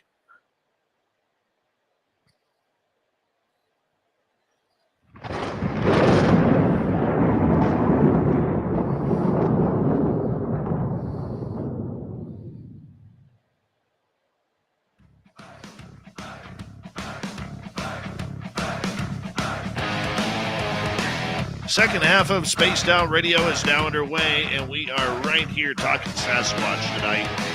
My name is Dave Scott. Very much appreciate earning your listening ears. Reminder to all of you that if you've missed portions of this show or others, you can always check out our free archives by go to youtube.com/Spaced Out Radio. Do me the favor, hit that subscribe button. Our website, spacedoutradio.com. We have a plethora of features for you. Rock out to Bumblefoot, read the Newswire, check out our swag as well. Follow us on Twitter at Spaced Out Radio, Instagram at Spaced Out Radio Show, and on Patreon in the Space Travelers Club. Final time tonight, Jacque Harmon from West Coast Sasquatchers is here, and we are saying hello to the Bigfoot who are listening in as well, because you know they can get us through their infrasound. Jacque, welcome back. Thank you. Thanks for having me. It's been good. Yeah. It's been very good tonight. Having a great time. Yes, I appreciate that. Because, we want everybody to have fun while they're listening to us. Your story right before the break was pretty compelling. I'm not going to lie. I really liked it. I want to ask you. Was asking about that place on the mountain. I don't remember the name. I would say it's about an hour to an hour and a half, maybe 2 hours, wherever up past Anchorage. I don't know the name of it. I can't remember the name of it. For you, going out there, it's like being meditated. You're out there. You are hanging out in your zone. You're a part of nature. You are someone who is, really getting the vibe of what is supposed to go on. Have you ever had an encounter with a Sasquatch where you felt like you were getting almost like telepathic messages from them? It's so funny that you would ask me that, because I and my father actually would get visions and messages of multiple things while we were always out looking. And I think that's why my dad started taking me out at such an early age, because literally right after I told my dad the story about my uncle and, dropping me off, he started taking me out immediately. And I would tell him, like, I'm connecting. I see things. I hear things. I feel things. And the weirdest thing is, Dave, is that the strange part for us is that we would find locations of more evidence than the norm. And I think it's just because we would very much connect. And he actually raised me to meditate before I would go into the woods. And I feel like that connection was very intense, and it would bring us more connected to them and the land. And so we would end up almost like sometimes walking straight into where it would be. Another thing that most people don't do that I was actually doing as a child all the way up. I still sometimes do it. It's not always, but depends on where I'm at. Is sometimes I'll walk around barefoot before I go out, just because it like connects you to the earth. And we actually feel like there's that spiritual connection with the land and Bigfoot in the area that you're in. And it's like a sense of respect. And so, yeah, we would actually both, my dad and I would get very intense feelings and thoughts.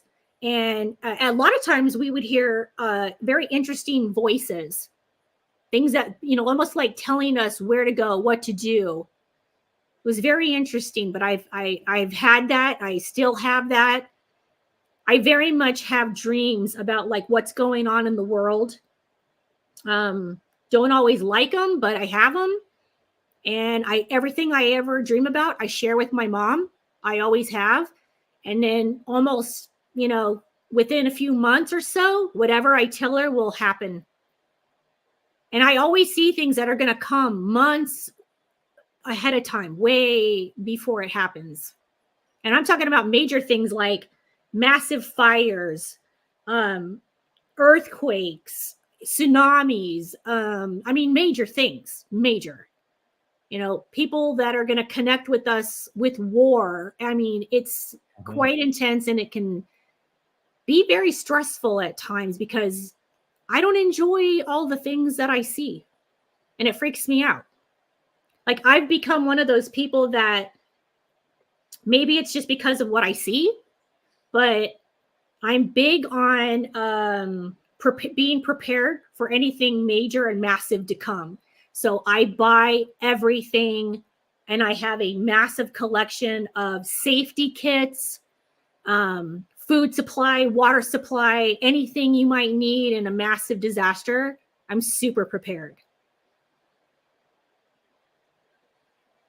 I want to know, as much as you are prepared, how do you, or are you prepared for an encounter? Because the hard thing is actually seeing this creature. It could be just a glimpse that lasts a fraction of a second, or it could be something straight up and lasts for a couple of minutes. Yeah. But this creature is the one who really dictates what is truly going on. How do you prepare for an encounter?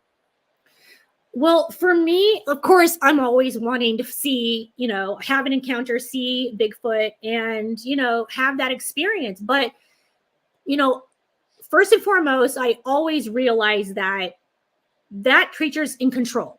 And I'm, you know, basically bait at that moment in time. So I'm all about safety. I'm all about, like, you know, doing what I can to protect myself. But if I ever came like face to face where it's actually standing there and it's just feet away or whatever it is, you know, I think I'm actually going to be okay just because of the fact that I'm prepared for what is there. But, you know, you don't know exactly how it's going to make you feel once it actually happens that close. A lot of people who say like they've gone hunting their whole life and have no fear, and they see it, won't ever go back. So I guess until you have that very moment, it's like, you know, how will you really feel? But I feel like I'm as prepared as I can possibly be. I want it to happen. I want to see it up close and personal. Right. I feel like, you know, if something happened to me, then I'm the one that took that risk to go, and I'm prepared for, you know, if anything does happen. I hope to God it doesn't, but all you can do is just be smart about it. That's it. You know, just take your chance and, you know, be smart. But like, I would never want to hurt a Bigfoot. Do I carry a gun? Yes, I do. I don't ever want to hurt one. I would never shoot one. Like, for me, seeing it, I'd be completely like, all right, you know, like, look, there it is. If it leaves me alone, I'll walk away and be probably as happy as, you know, a giddy little child in a candy store. But that's only because I have nothing but respect for, you know, Bigfoot as whatever it is. Like, I don't want to call it a creature because, like, we don't even really know exactly what Bigfoot is. Is it like something from a long time ago that once was something else that turned into this? Has it always been that? Like, I don't know. Yeah, Nay. I don't know. I'm not really sure, but I'm 100% prepared for it. I fully accept that moment, and whatever happens, I'm okay with that. I'm totally prepared for that. But I am looking forward to that moment. I really do want it to happen. I look forward to having an encounter where it is really close. I don't, as much as I am, lack of a better term, scared of this creature, because I think you have to have a healthy fear of it all.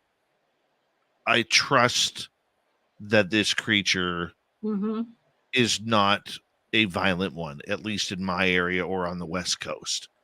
Now, other areas like the Louisiana Bayou, where there's a lot of different type of predatory animals there, I Yeah. could see where that creature would, due to the temperatures and due to the area, that it would be a lot more violent than, say, Mm-hmm. something on the West Coast. Mm-hmm. Even the East Coast creatures are docile, but if you draw that line, say, from Louisiana all the way to Florida, we hear about how violent this Yeah, creature is, and to stay, and to, don't get too close to it. that's Yet on right. the West Coast here, I don't know if they're smoking pot or whatever, but I mean, the Sasquatch really seem to be a lot more laid back. That's not saying every one, because there are rogue. I mean, it's like killer Yeah, whales. yeah. You can swim with killer whales, but if you find that rogue pod that That's will right. destroy anything, you're going to be dead. Well, I mean, I do feel like Bigfoot's curious. They're curious about us, but they also, I feel like, fear us. I do feel like that's why they, if they do all of a sudden see somebody, sometimes they'll like stop and like almost statue like stand. They'll hide. Think about it. We're standing there maybe at like what, 5 foot, 6 foot, and they're like 9 feet tall and they're hiding behind a tree. you know um I think there's a part of them that fears us as much as we sort of fear them. Like, I only fear the fact that I don't want you to kill me. I want to see you. I want that experience, but also I also want to give you like your space and not, cross the line of being disrespectful. no, absolutely, and I think there's a real fine line there in regards to it, and the danger of it all is we're curious, they're curious, Right. whose curiosity wins out first. That's right. Because here's the Yeah, I actually lived in the South down near New Orleans for 4 years. And we went out looking for like the Rougarou, which is the Bigfoot of the New Orleans area. And I have to be honest with you, it scared the crap out of me. I felt 100% unsafe the whole time. And we went multiple times, and I never ever had that feeling of I'm okay. I'm comfortable. Like, you just, for some weird reason, it's like bad juju. Like, I shouldn't be here. Like, I'm in an area where I should not be. And it's just creepy and uncomfortable, and you get nervous. It's just weird. I can't explain like how funky it feels. It just doesn't feel the same. Like, I can go into Washington, Oregon, Texas, California, and go walk around the woods, and I'm 100% comfortable no matter where I'm at. You go down and you're cruising around in New Orleans, Honey Swamp, and looking for the Rougarou down there, and it's a different vibe. It really is, and I can see where that is happening. One of the things that seems to attract the Sasquatch around is their curiosity with children being around. The way children laugh, the way they play, the way they run, the way they do everything. And it just seems like when children are there, it does bring a sense of real interest to them. Have you noticed that as well?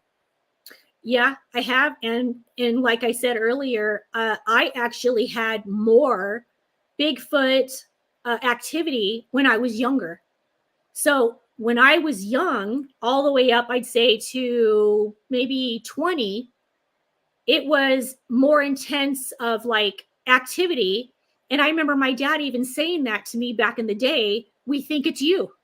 We think it's coming closer and we're having more activity because of you. I do remember him telling me over and over, like they have like a comfort level with children. It's like that innocence of, for instance, like the paranormal, like more children can see spirit.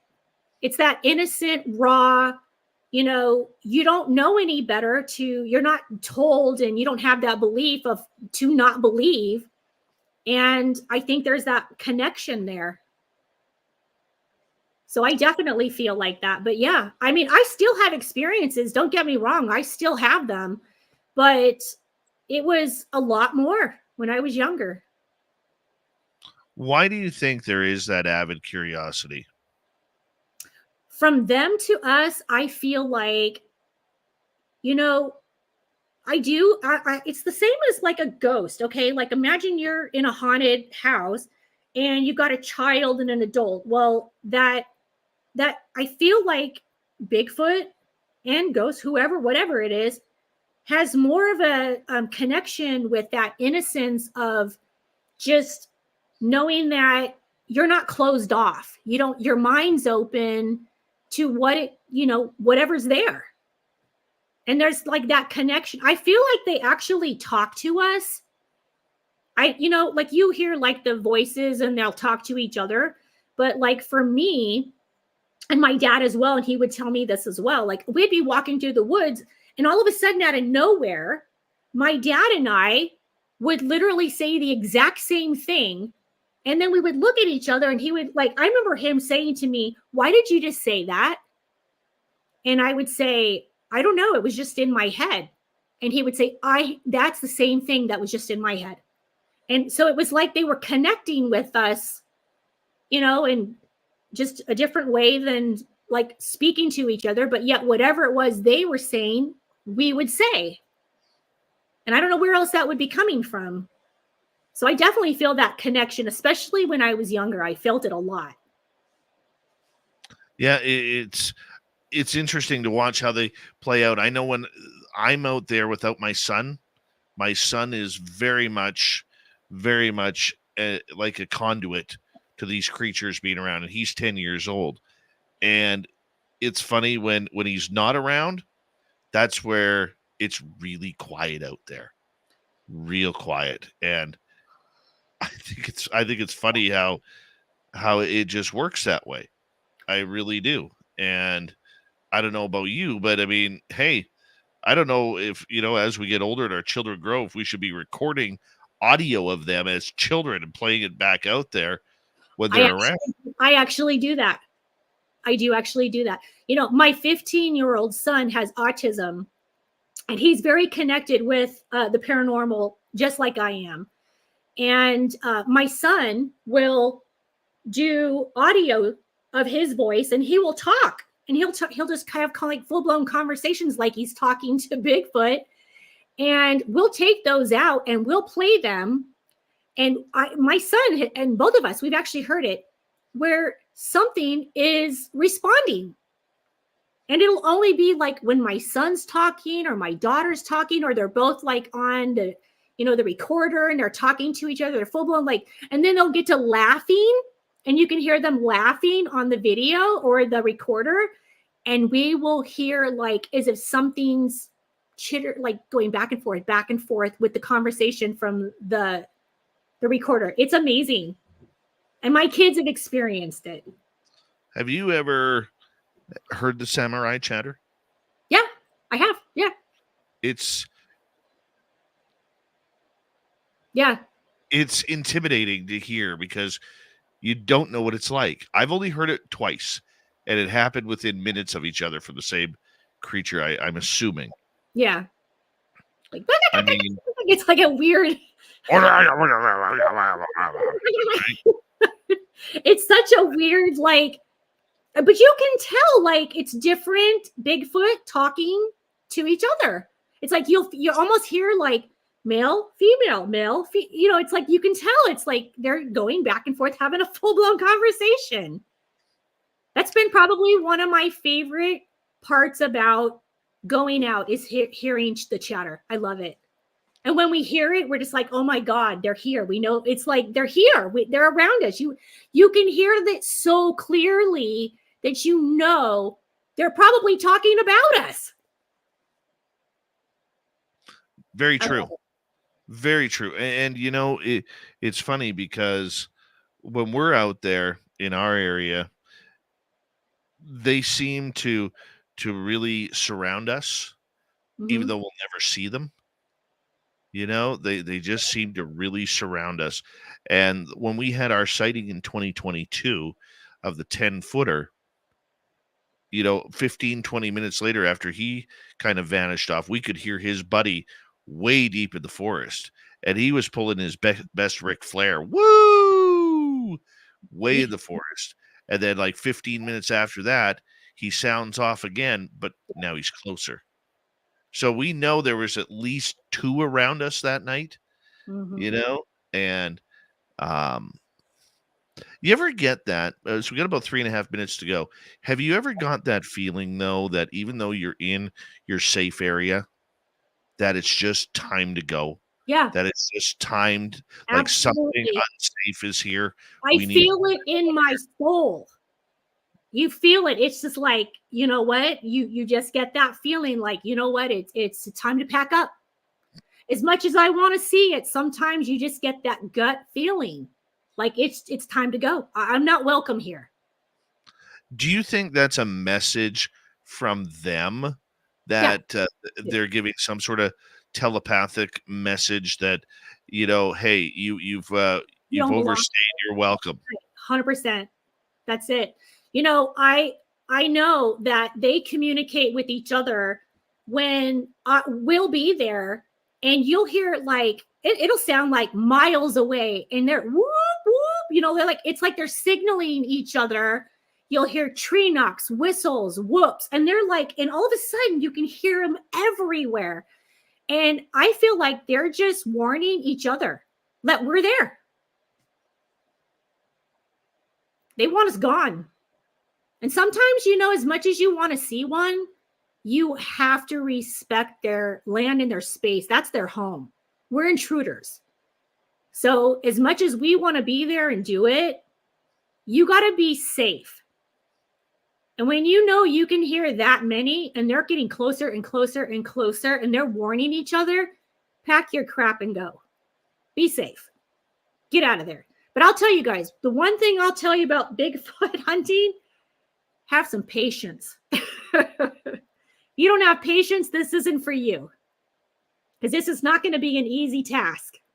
You're going to be sitting in the woods for hours, sometimes years. And that's why we tell people, you don't have to go trail walking. You don't have to. No. The structures aren't that deep in, nope. Number one. They're not. And number two, they'll come to you. Their curiosity is like a cat, and it's much more stronger driving them than a human. We got about 1 minute left with you. 1 minute. Hard to believe we I are know, done. It's gone by so fast. I know, right?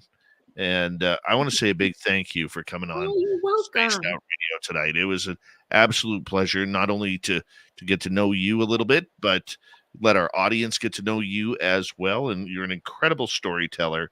And thank you for sharing your stories with us. Of course. Oh, I had a great time. Thank you for having me. And thank you guys, everybody. Thank you for coming on and watching and messaging. And please follow me. Facebook, Jacque Harmon. And then Instagram, West Coast Squatchers, or Jacques_Harmon. So if you guys want to follow me, come say hi. I'm friendly. I'll talk to you. We appreciate that. You'll talk to anybody. And hopefully we could convince you to join us in Reno. I'm going to try.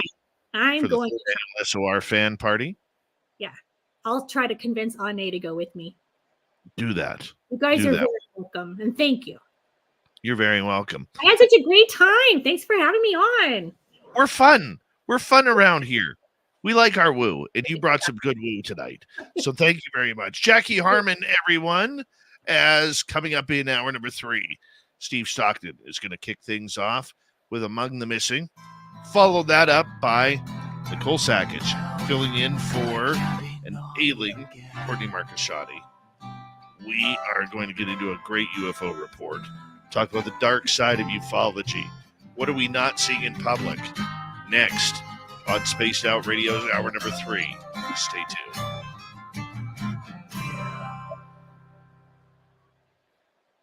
Onation says, "Yay, Reno." I guess you're coming now. Ane. Yay, Reno. Ane.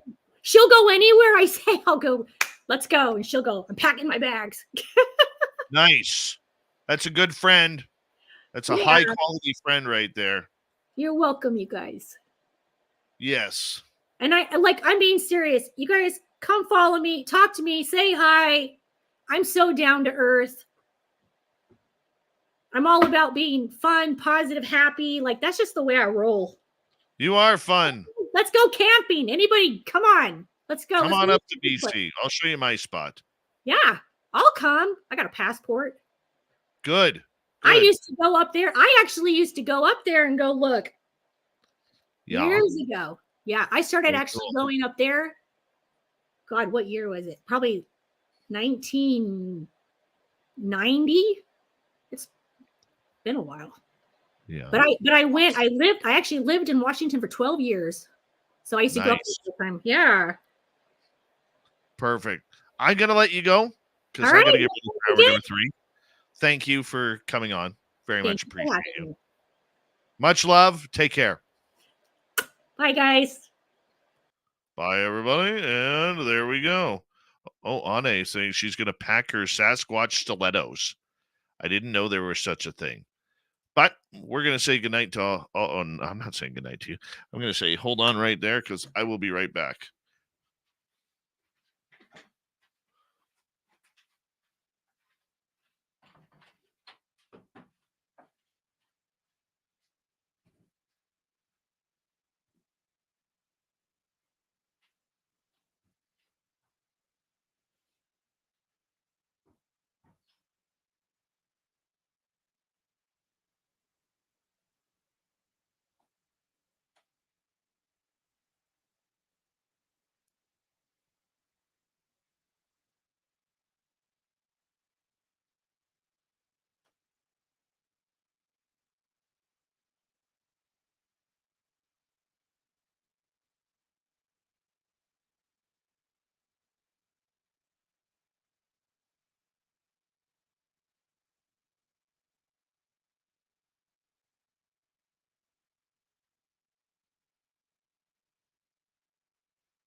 Debsterino, how are you?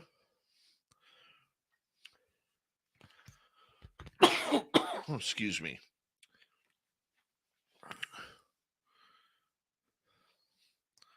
All right. Who else is coming here? Pinza. She's not the Flactum anymore. It's just a Pinzer. I want to see you all in Reno, man. You got a couple of months. Plan things out. Let's make it happen, shall we? Good guests are coming. Merle's coming. Lorian Fenton, Melinda Leslie, Les Velez, Carter Bouchard, Science Bob, Jim Goodall, just to name a few. They're all coming for you. May 10th through 12th in Reno, Nevada. Get your tickets at info@spacedoutradio.com. Info@spacedoutradio.com. Book them today. Well, not right now because we're doing the show, unless you have the ability to listen to the show. And why is it so high? There we go. Hate this mic stand. Hate it. But that's okay. It'll do. Thank you tonight, Louie with a hat trick, Gizmo with a hat trick, Kira, W. David Page, Susan, and Tim Mothman for the super chats tonight. Here we go, everybody.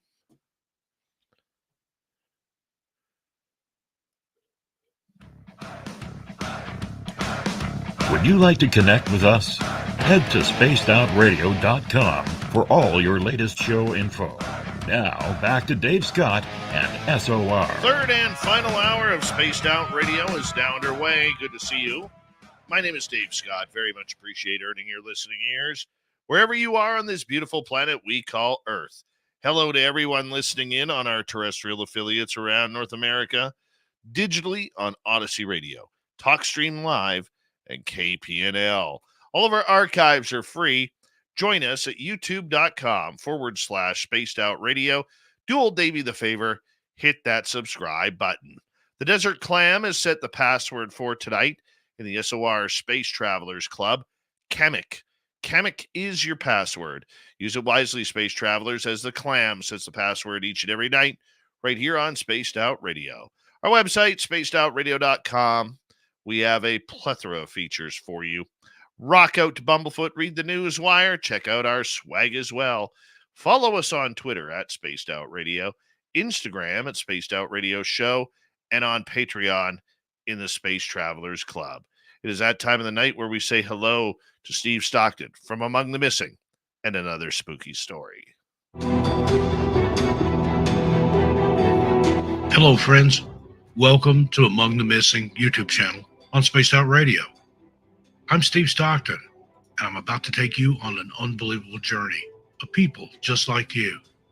Their stories and encounters will haunt us on Among the Missing.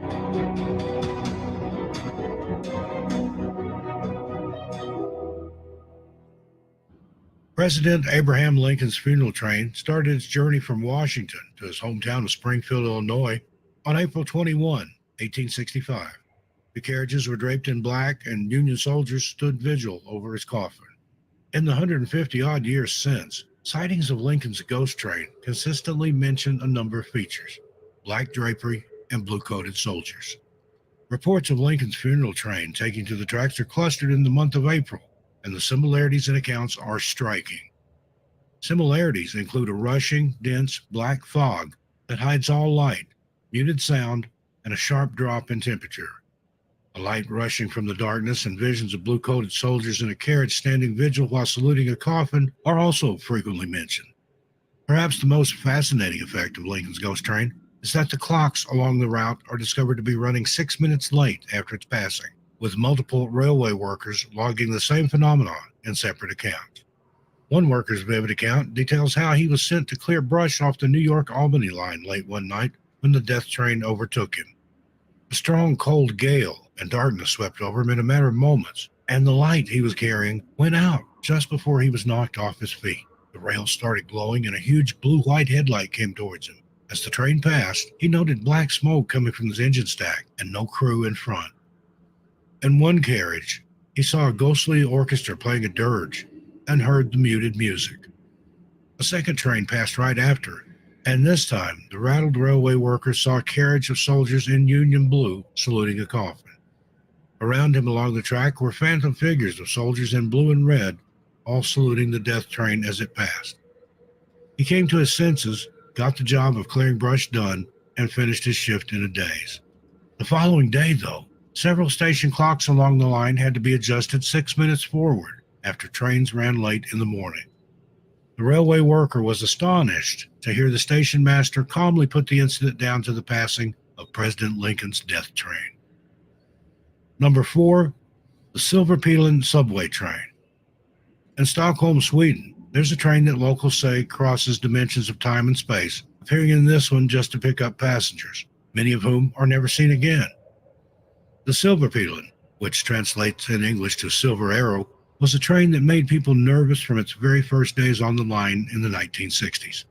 Unlike the rest of the city's trains, which were painted a clean, friendly shade of green, the Silver Arrow was left in its raw silver metallic state, which locals described as derelict and scruffy even when brand new.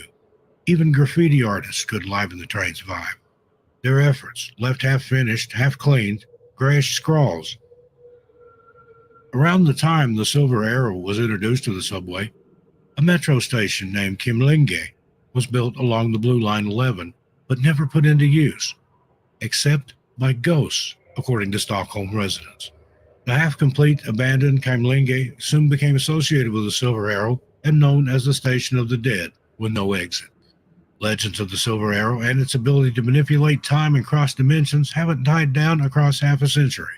In fact, Stockholm's youth of today are more wary of the Silver Arrow than their parents, even though they were born after the train was decommissioned in the 1990s. People have reported seeing the ghost train rushing past random, otherwise deserted subway stations at unpredictable times of the night, making an unearthly noise that sets people's teeth on edge. Maintenance workers report encountering the carriages along disused sections of line, only to return later with witnesses and discover nothing there except a chilling atmosphere. Although superstitious locals know better than to board the silver train, there are several reports of unaware tourists who made the mistake of taking the Silver Arrow. When they disembarked, hours, weeks, months, or years had passed, or at least that's the feeling passengers expressed. Those close to them described zombie-like, undead expressions on their faces, like the 1,000-yard stare of war times and a loss of interest in life. Numerous unsolved disappearances in the city have been attributed to the Silver Arrow and the ghostly silent Kimlinge station. It's said that commuters who disembark at the Station of the Dead will remain there for eternity in a time loop, only able to board the Silver Arrow or get off at Kimlinge. To this day, locals warn that only the dead get off at Kimlinge. Thank you to Steve Stockton from Among the Missing for another great story here on Spaced Out Radio. Let me tell you, he has great stories, doesn't he? You can find more by going to youtube.com/Among the Missing and just hit subscribe, ring that bell. Steve kicks off hour number 3 of this show each and every Monday through Friday night, and we're glad to have him here. All right. You know what? I'm going to be honest with you. Sometimes this happens. I think Nicole Sasquatch fell asleep. I do. I think she fell asleep. So now, instead of going to our regular scheduled programming of the UFO report, we got to switch on the fly here. We definitely have to switch on the fly. Maybe she'll wake up and join us here in a little bit. But for now, I'm going to take some audience questions. If you're in our YouTube audience or on Twitter, put your questions in capital letters. I will get to them. Or if you're watching on Facebook or wherever. It's just the way it is. It's a lot of fun that way. So let's just do it. Let's just do it. Let us be responsible adults here in radio and just have the audience take over with questions. Now, I don't know about you, but aren't you getting tired of this whole UFO thing? Aren't you getting tired of having all of this nitpicking, not wondering, like if you support Lou Elizondo, one side is hating you and the other side is is cheering you on, or if you think Lou Elizondo or David Grush or Chris Mellon or any of the big names are pulling some shenanigans on us, does that bother you? What do you think about that? What about the Bigfoot world? What is going on in the Bigfoot world that either makes you happy or makes you question things? Right? Because not only the Bigfoot world is kind of weird. Okay, and the reason why it's kind of weird is because you have the people who don't believe in the creature. You have the people who believe in the creature, but think it's flesh and blood. Then you got the woo people who believe that Sasquatch is something interdimensional.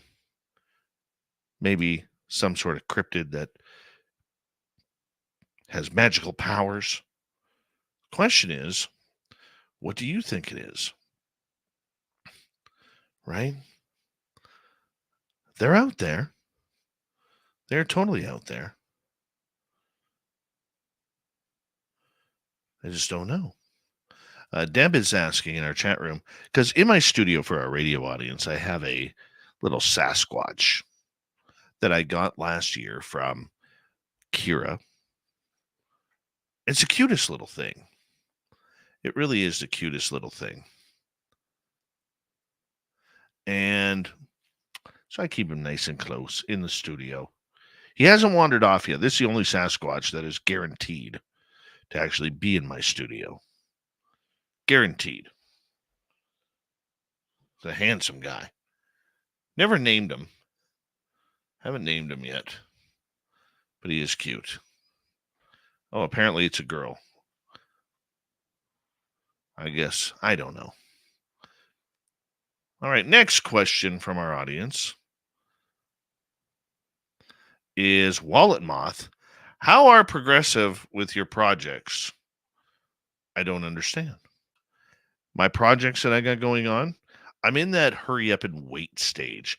You know, you hurry up and wait to get things done. So that's where I am. Hurry up and wait. Don't you hate that in life where you're all prepped, you're all ready, and now you got to wait for the results to happen? Yeah, I got a couple projects on the go like that. We'll see where it goes. Things are ever changing in this field, and you never really know. Deb is asking again, what am I naming it? I don't know. I can't be put on the spot like that. I haven't named it yet. The Sasquatch, that is. Let's see. UFO Divide. Kira is asking, does that really need to happen? You know what? The one thing that the internet has done, Kira, and I'm going to give you the obvious answer here. The one thing that the internet has done is it's created a bunch of internet tough guys and internet tough girls who would never, ever say the things to your face that they will say on computers. And that is the sad part about our society these days, is nobody wants to talk face to face anymore. Everybody wants to text. Everybody wants to do everything on social media. And we've forgotten how to communicate. Because I can guarantee you, and it's not that long ago, guys, maybe 20 years ago, before social media started. I think Facebook's 20 years old now. But before all this social media crap, we actually had to communicate. And we've forgotten how to do that. And in return, because we could be keyboard warriors, and this goes not only for our field, but any field, whether you're a football fan, a hockey fan, political fan, doesn't matter what the topic is. Internet tough people would never say those things to your face. Never. Because when you look another human in the face, you have to deal with the emotion of it all. And for most of us out there, the one thing that we don't like is hurting other people's feelings. But In today's day and age, that's obviously something different. And I hate to use the term back in my day because we're all around the same age listening to this. But back in my day, if you had an issue with somebody, you called them up or you went and met them and you dealt with it. Not today. And I think that's part of the big divide. And when you get people who are internet tough guys, keyboard warriors, they only want to search what interests their interests. We become extremely biased in trying to find answers on everybody. Now, I'm not saying you have to believe everybody. It wasn't that long ago when I was highly critical of Tom DeLonge and the To the Stars Academy BS. And I still am. And, I think that criticism is something that is needed. Skepticism is needed. We should be able to ask questions. However, in our field, there are a lot of people who are involved who don't want to answer questions. TTSA for one of them. Or you get certain people where they will only go on certain podcasts or YouTube channels where they know it's safe because they don't want the criticism. They want to feel that flag waving. And with all the choices out there now for entertainment purposes, I mean, all you have to do is go on YouTube. There are literally thousands of shows on Bigfoot, on ghosts, on cryptids, on UFOs and aliens. You have your choice. And then what you do, for most people, what they do is they go and choose the show they want to listen to. And they only listen to that show because they get something out of it. They get something that matches their opinion, because a lot of people don't like being wrong these days. They get offended when they're wrong, instead of looking at it and saying, well, this is a counter opinion that I've never looked at before. How did that happen? Why did it happen? And the other thing, too, is we have, since 2017, which a lot of people are now calling new ufology, starting in 2017 with the New York Times article. What's happened is we tend to see a lot more people who are defensive or irate about what's going on in the UFO world. It's great that new people came along because you want this subject to grow. But the way it grew, there's been a real lack of, in my opinion, disrespect for those who have been there and done that before. And I don't know about you, but for me, I was always taught in sports analogy, act like you've been there before. So if you hit your first home run in baseball in your first year, you don't throw a big spaz and, you just trot the bases and get out of there. Act like you've done it before. It's kind of a cliche, but a lot of people do that. And we don't do that in this field. And I think the hardest part for me in ufology, when I entered this show in 2014, is that there is a real common lack of respect for the aged wonders who have brought us to this point. Those who have worked really hard in order to bring this subject to the forefront. Whether it was the late Stanton Friedman or the late Jim Mars or Linda Moulton Howe or Grant Cameron or Richard Dolan and many, many, many, many, many others who have sacrificed decades on this subject. Decades. And I think that this new generation, because they grew up with the 2004 Nimitz incident, which we learned about in 2017, I think that they have particularly stayed in that realm of new ufology and really either A, haven't studied the Old Testament of UFOs, or they don't care to, because they think the government is actually going to bring some sort of disclosure. And that's what's causing the divide. A big chunk of it. Let's go to David. Any news on the Peru jungle aliens? That story, that's very interesting. So for people who don't know what this story is about, apparently these aliens were attacking these small villages in Peru. And these aliens over the years have been known to rip the faces off of their victims. Literally. I don't know how they do that. To me, on the one video that I saw, it looked like what we call the manted being standing on top of one of the town buildings. Very, very weird, very strange. But all of a sudden, everything seems to have dried up from Peru. We're not hearing any more incidents. I don't know if it's still going on. Remember, the official answer from government officials was it was illegal gold diggers, illegal prospectors using jetpacks to get around. Do you know how loud jetpacks are? Have you ever seen a jetpack on a person? They are loud. Yet these people who saw these, whatever the hell they were, they never heard sounds of rumbling coming from the creature. They didn't hear what sounded like a Dodge Challenger Hellcat revving its engine, or a Shelby Mustang revving its engine. It didn't sound, there was no sound.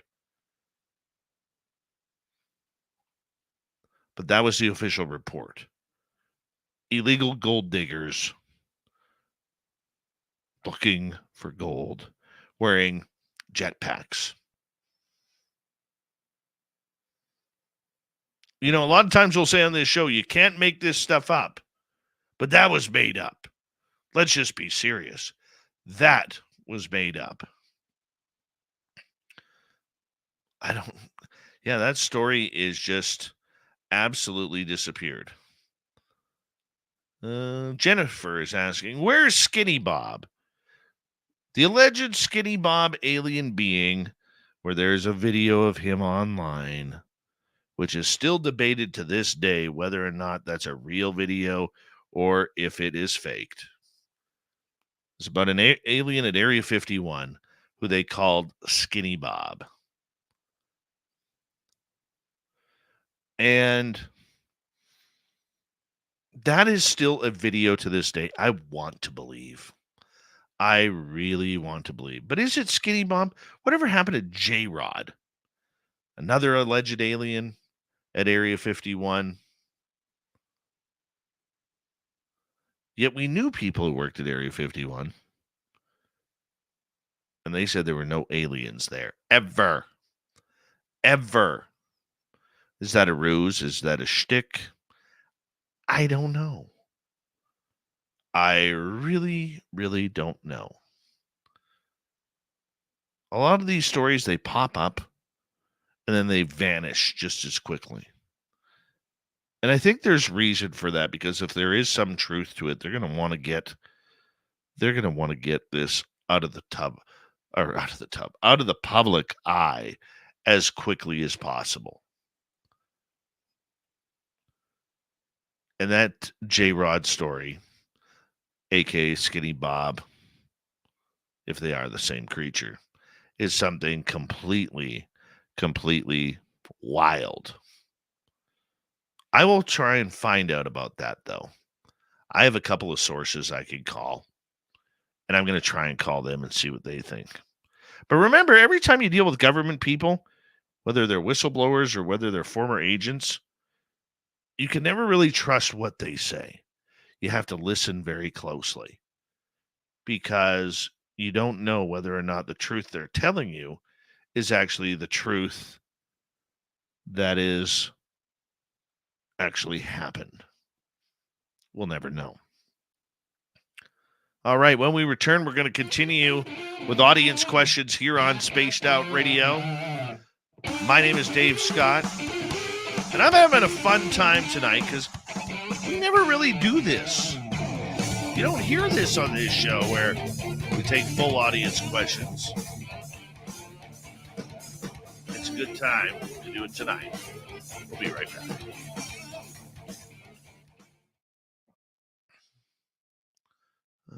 Okay. Kevin, I got your question. Light walkers, I got yours. Hostility reduced men to children fighting for each other's. True. All right. Let's see here. David S. got your question. Scrolling on down. Gizmo, I got yours. My schedule next week, I will put it up this week, I promise.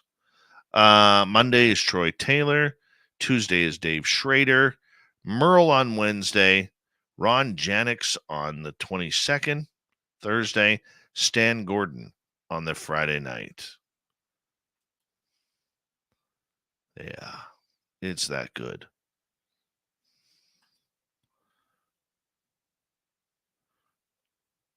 All right. Let's see here.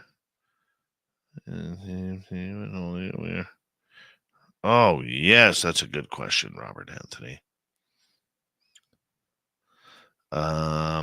Michael Morris got yours. Don't know where Susie B is. Scott Taylor, I choose you, buddy.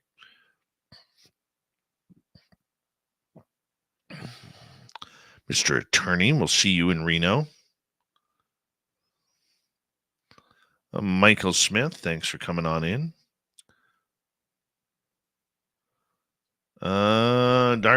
Starry Sky, how do I do it all? I'll answer that on the show.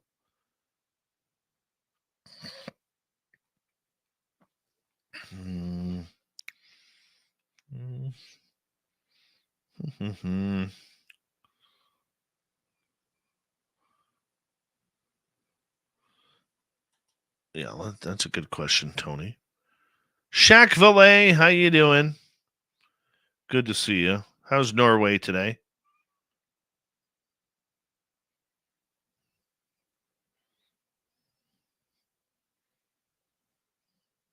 Joe Snore?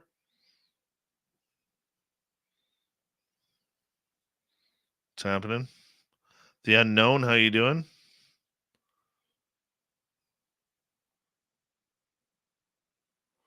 Cool.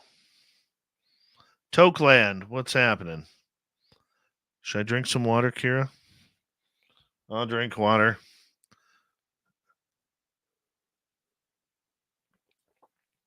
And there you go, Kira.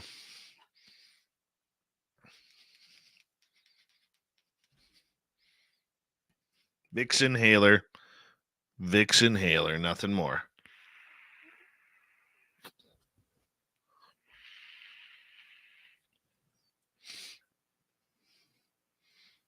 Kevin and Kevin's Beard, two separate entities. Where are you these days? Are you back home in Texas or are you on the road somewhere?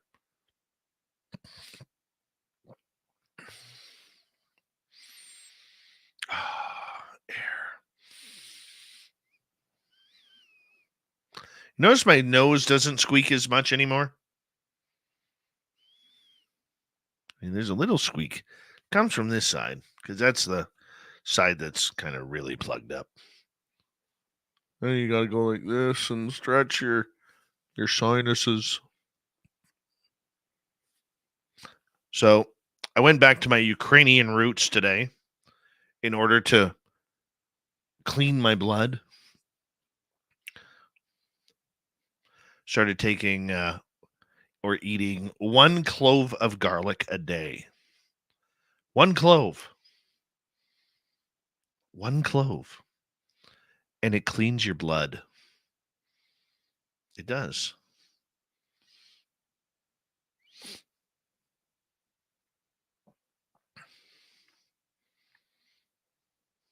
You know, one of these days, Kevin, I am going to take you on that offer you gave me about 5 years ago. Come hunting down on your property. Still want to do that.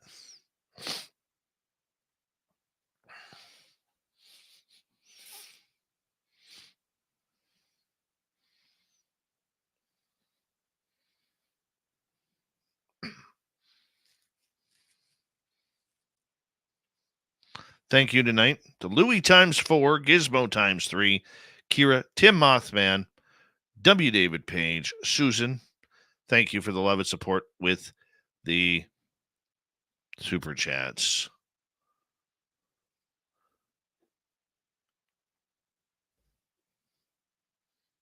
Here we go.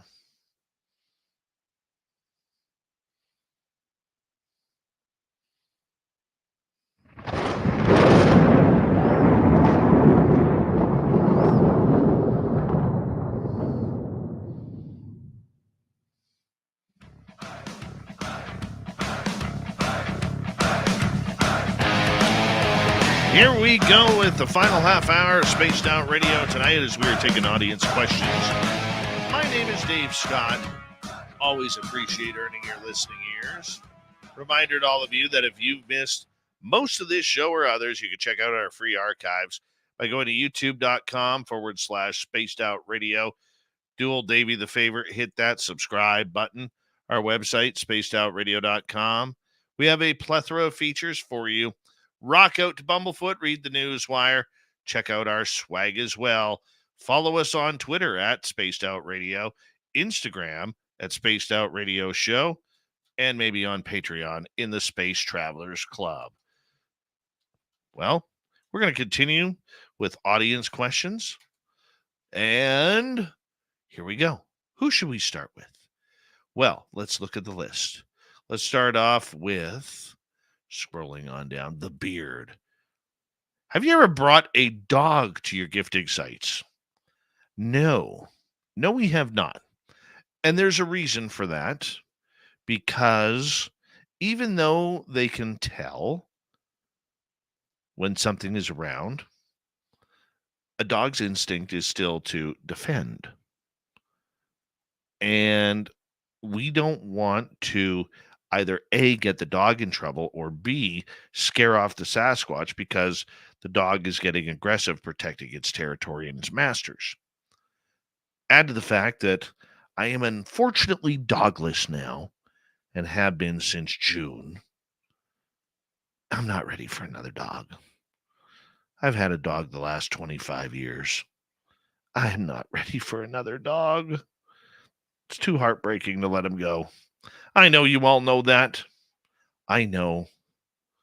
But that's why we haven't brought a dog out there. I'm not saying it's a bad idea, but I want that, like for me personally, I want that level of communication and that experience, build up that trust to where maybe, just maybe, that I can get within like 30 feet of it and just stand there and stare at it. I might say hi. I'll probably wave. I would do that. I'd give it a good wave. A good manly wave. Nothing too intimidating. I might even put my hand out to see if it would shake my hand. I would. Whether I get that lucky or not, I don't know. I don't know if it'll happen. But damn well I'm going to try. And I think a dog would actually scare off or upset a Sasquatch because of the annoying barking, the nipping at the heels. I don't think it would work. I really don't. Lightwalkers wants to know, hey, Dave, what's the largest Bigfoot print that you've come across? 18 inches and probably about 10 inches wide. No, maybe 8 inches wide. And that was found by my buddy Mike, not Merle, my buddy Mike. That was in 2016. And it's actually a funny story how he found it. He was out grouse hunting on one of the logging roads. And he stopped his vehicle because he had to get out and go to the bathroom.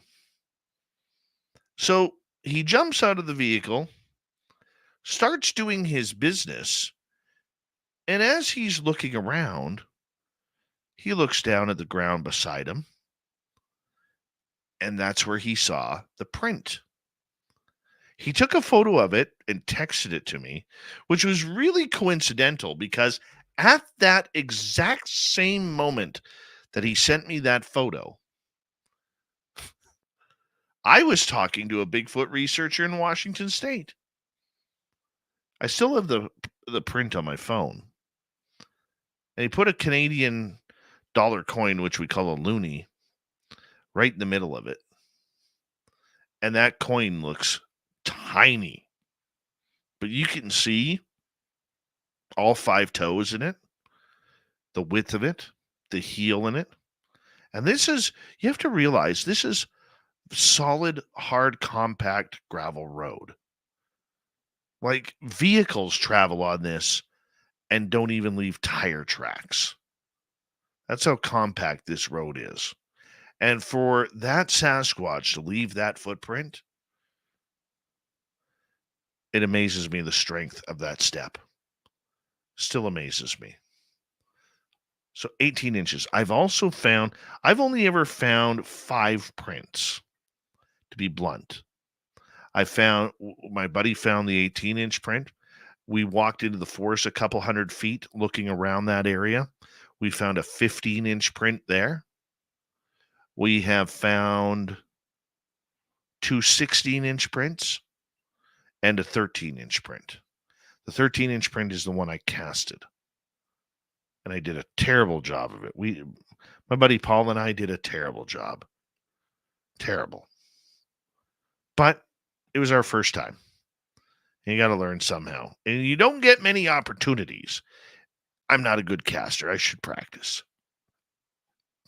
Let's go to David S., who is asking, what's he asking? How many species of alien have you met, Dave? Met or seen? Met 1. Seen 1, 2. I've seen 5 different kinds of grays. And 1 that we believe was an Andromedan in the forest with Samantha.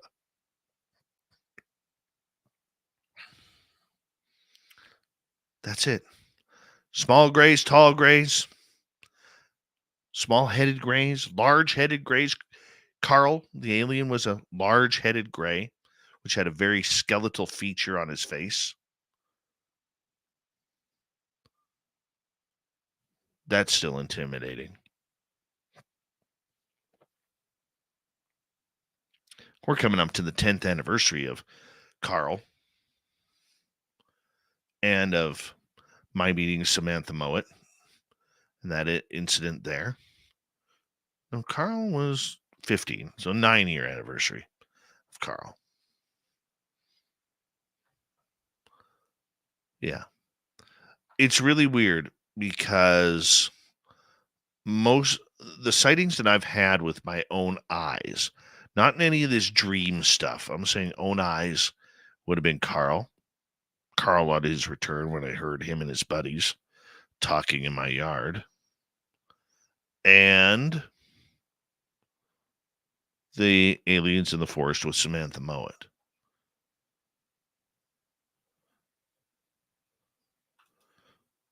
Let's see. Let's move on to another question here. Let's go to Gizmo. Dave, are you an alien-human hybrid? I don't think so. I'm Ukrainian / German. Actually, more Bavarian. Yeah, my great-grandparents were from Bavaria, which doesn't exist anymore. So, not that I know of with any aliens. I know I got aliens, but I don't think I am aliens, if you know what I mean. I think there's a difference there. Sweet Tony D in the UK is asking, Dave, you're going to finalize of your documentary this year? Don't know. It might be later this year. We got a bunch of changes that have to be made. Things didn't turn out the way we thought they would be going. So we are going to make those changes and probably have to do a little bit of reshooting on that. It's a process, man. The whole television thing, it's a process. And, our job that we want to do, Samantha Merle and myself, we just want to bring these stories to light. It's not about making money. It's not about fame. We just want to bring some awesome stories to you guys. And that's what we're trying to do. And it's got to be right. It's got to be that right look. And we don't know who's really going to be involved with us yet. But worst case scenario, if we do some filming and nobody really wants to pick it up, we will put it out on its own YouTube channel, just for people to see. Robert Anthony is asking, if aliens came to you and told you we are taking you on a ride in our UFO, would you go? Now, I look at this answer as twofold. There's the brave answer that everybody gets or gives, which is, oh, hell yeah, man, I'd go on that ship. I'd go up. I want to see Saturn's rings. I want to fly past Jupiter. I want to moon the aliens when we go past Mars. Okay? Go into the next solar system. I'll be back in 5 minutes anyways, even though it'll take 2 years to get there. Yeah, I would go. I think and I hope that I would be brave enough that if given the proper opportunity, that I would be like James Earl Jones in Field of Dreams. Take my time and walk up that ramp and make a run for the captaincy. Because I want to fly that baby, man. I want to fly that UFO. Tired of hearing everybody else fly it. It's time for old Dave to go for a flight. It's actually kind of inspired me where I think this year, and you got to realize, man, I can't build crap. That's why I have a radio job. That's why I have a desk job, because I can't build crap. But I'm going to figure out how to build an alien landing pad in my backyard. That's what I want. I want that alien landing pad. That way we could maybe signal them in, light it up a little bit. Can't put lasers up because that'll screw with the airplanes flying by at night. But something to attract them. I think that's a good idea. That's just me. But I think that's a good idea. Let's go to Michael, who is asking, who's the one guest that just totally blew your mind, and what was the subject matter? I can actually name this. I've interviewed almost 1,600 people on this show over the years. And I would say that one guest that really, really stuck out to me was a gentleman named Nelson Dellis. Nelson is a 5-time United States memory champion. And he's also a very talented mountaineer. He's climbed 6 of the 7 peaks of the highest peaks in the world. The one that he's missing out on that he cannot seem to accomplish is Mount Everest. And I think he's given up on that dream. I'm going to have to talk to him again here soon.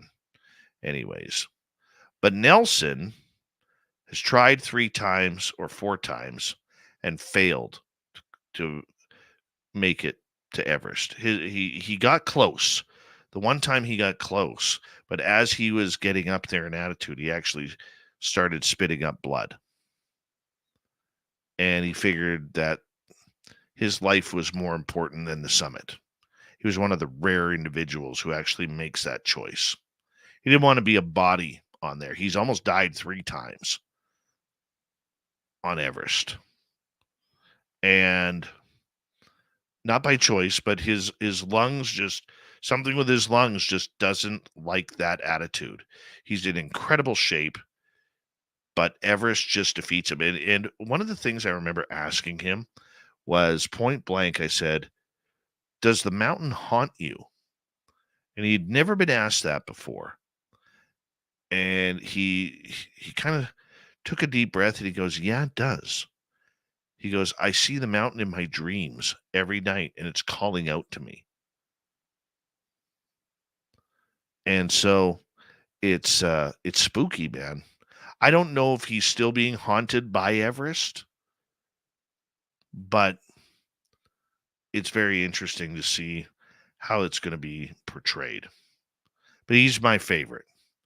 It was a very emotional, interview, like with him talking about stepping over bodies in order to try and get to the summit, including the famed green boots. And he's tried from the north side and the south side and hasn't made it. So it's tough. The guy wants to live the dream, but he's got 6 out of 7, including Kilimanjaro. Let's go to Dark Starry Sky. Your energy amazes me. How do you manage all that you do, your Monday through Friday schedule? Pure love. That's literally the truth. Pure love. One of the main reasons why I do it, to be blunt, is I want people to have good listening entertainment. I do. We're not controversial here. We don't try to be. It's about bringing some awesome, amazing stories to you nightly. I mean, it's either doing this or literally watching TV until 1 o'clock in the morning, because that's when I go to bed. 1 o'clock in the morning. So, I mean, I could do one or the other.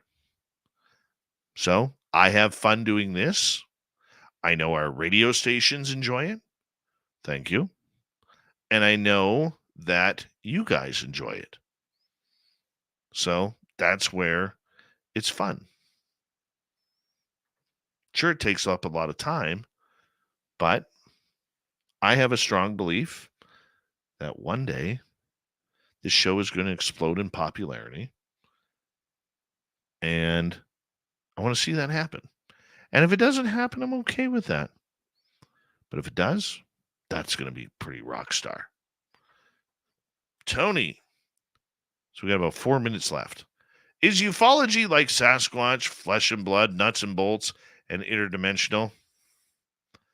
No, I would say ufology is a bunch of bickering with a bunch of people who have attitudes, who don't believe in experiencers, who believe everything that the government is telling them, even though the government is divided, with those wanting to bring disclosure out. But it's not disclosure, it's confirmation of the phenomena. Then you have the side that says, we don't want this in public anymore. You need to start shutting up.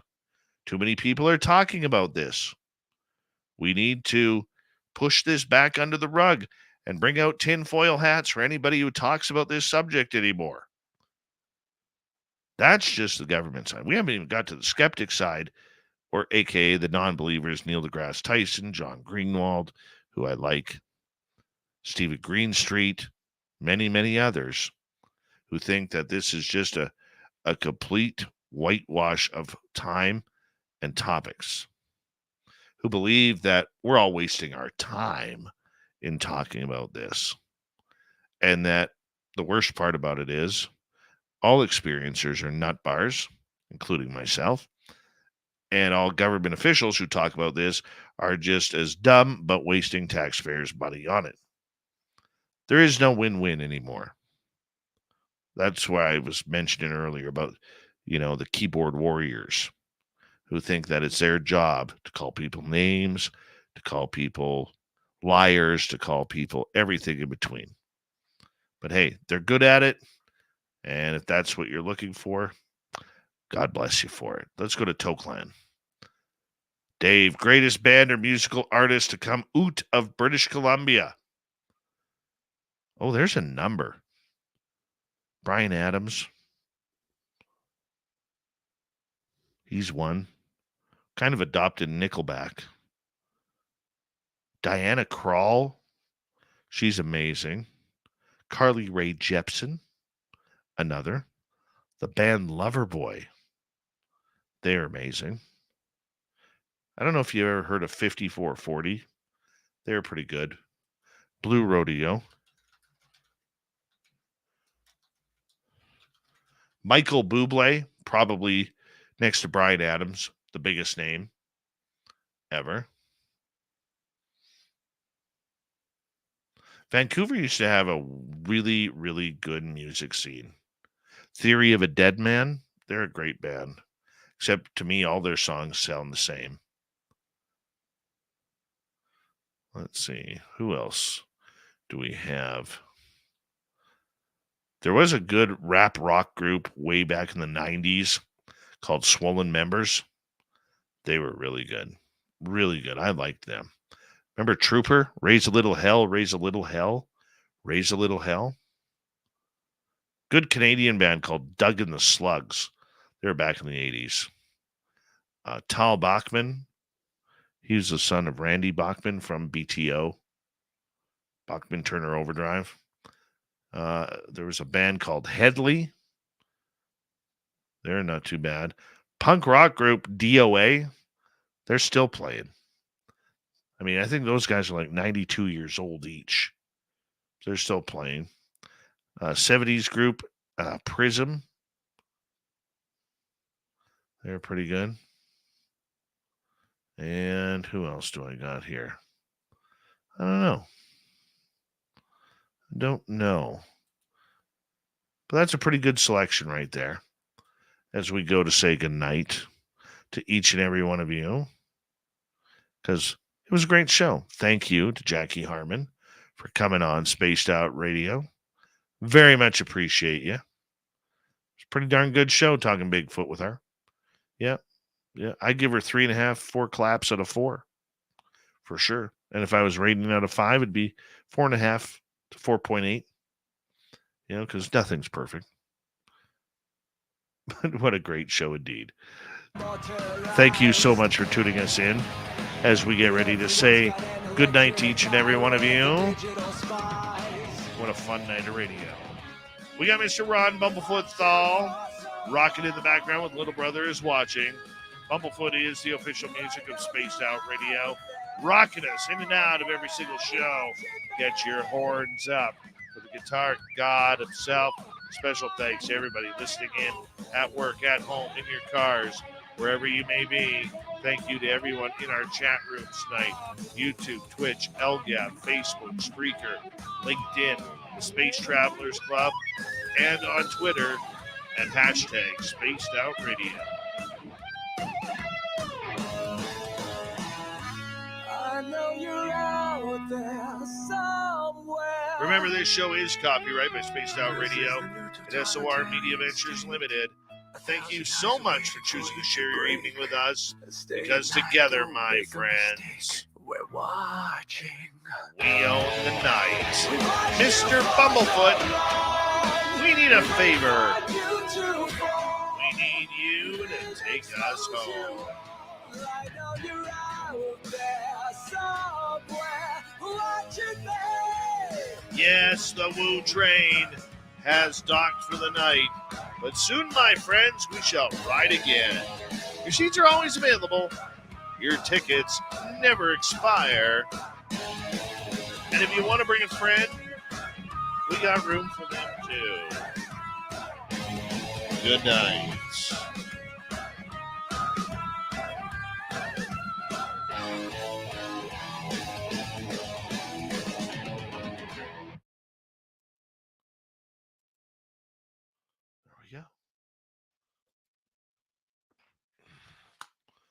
Oh, gotta love garlic burps. It's just so much fun that way. Yeah.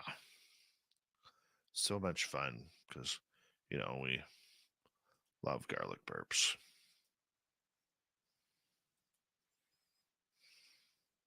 Tokeland. Good questions, guys. Good Good questions. Thank you, Deb Storino, for that great super chat tonight. Yeah, baby, yeah. Let me get caught up in the chat room here because I'm a little behind.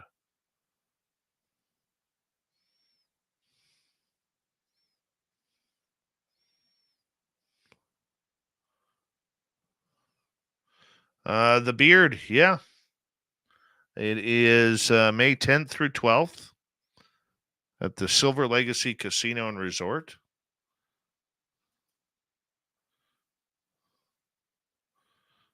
In Reno. And lots of people are going to be there. That's all you really need. You can find us from there. We have an itinerary.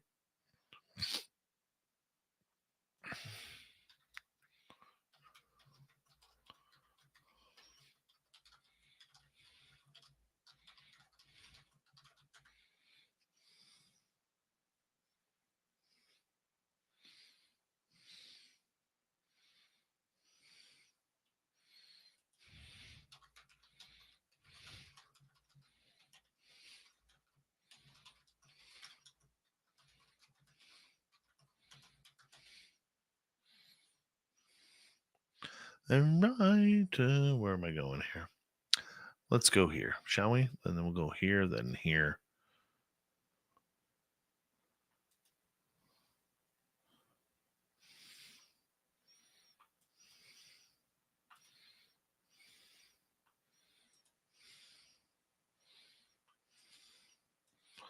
Here's a question for you while I'm doing all this stuff.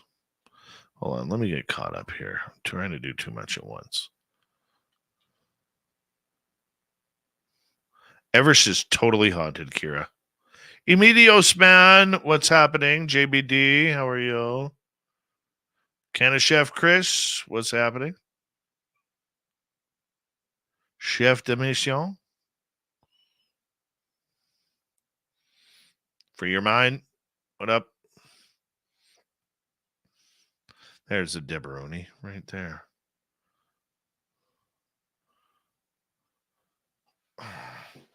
No, Chris. Teen Breathe was from the UK, not Canada.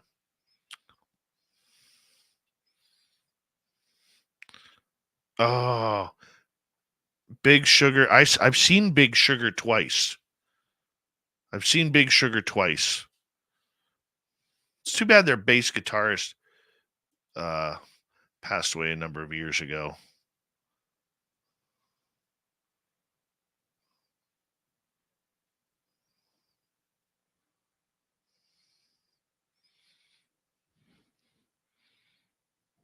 Big Sugar was great in concert. I saw them in a bar in Abbotsford, BC. And the bar maybe held 250 people, if that. I saw them front row right there. It's amazing.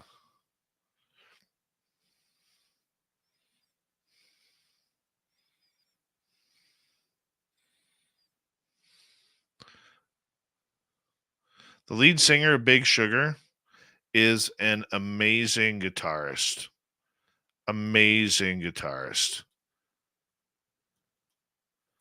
He's the best performer of O Canada that I've ever heard. Like for instrumental.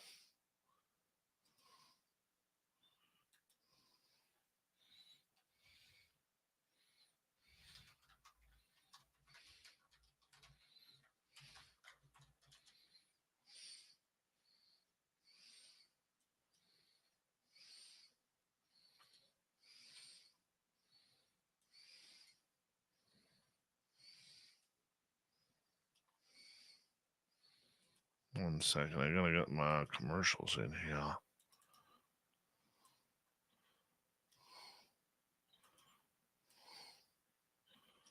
There we go.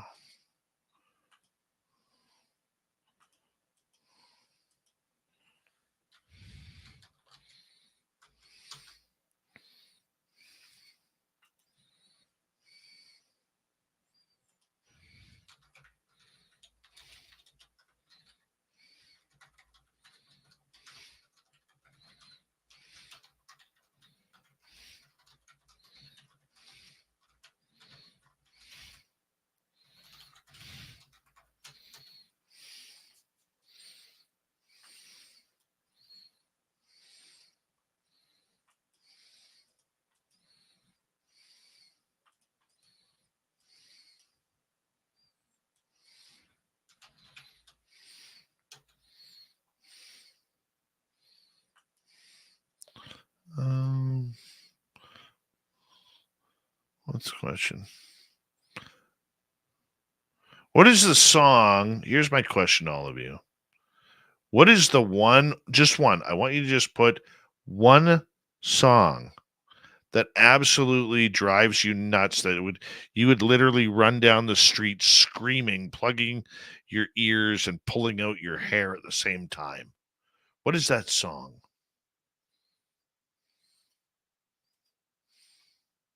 For me, it's Joni Mitchell's Big Yellow Taxi. And if I were to have a 1A, that Mr. Jones and Me by the Counting Crows. If I could eliminate the world of those two songs, along with soccer, imagine how much better the world would be.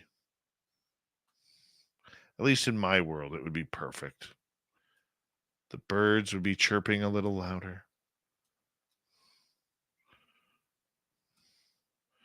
Everything.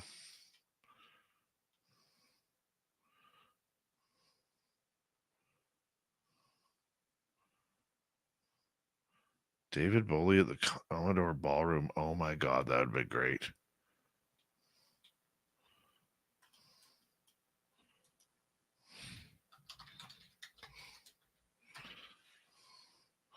Feliz Navidad for JBD. Oh, Jacque Filet, I'm sorry that you love that song.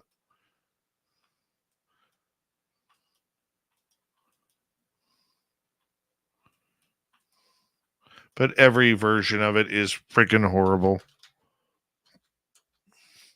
Oh, that Peaches song. Yeah, that one sucks too.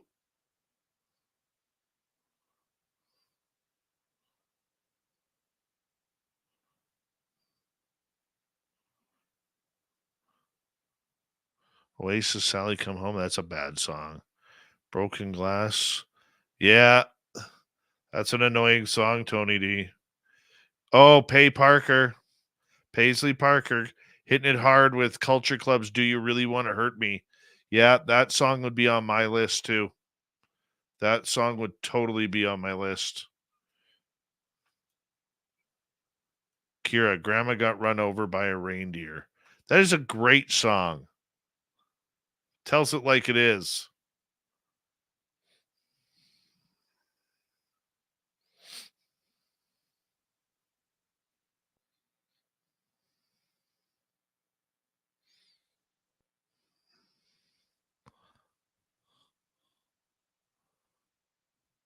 Oh, yeah, Christine. I'm sorry, hon, but I have to tell you, you're wrong about the Culture Club thing. Completely wrong. Or you know who else drives me nuts? Anything Gloria Estefan sings or Celine Dion drives me nuts.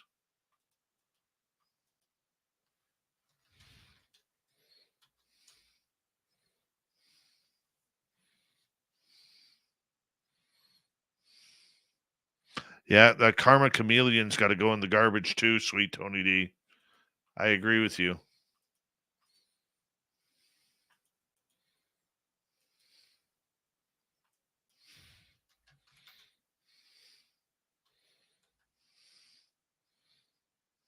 Or Jefferson Starship.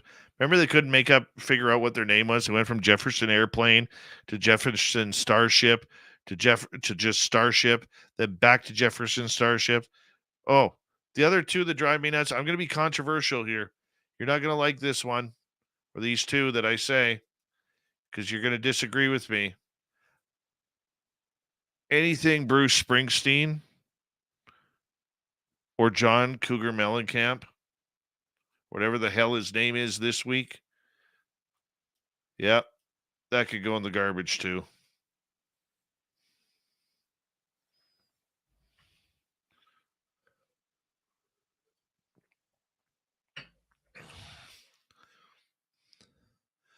Inagata Davida? Come on, Laura. That is a great song.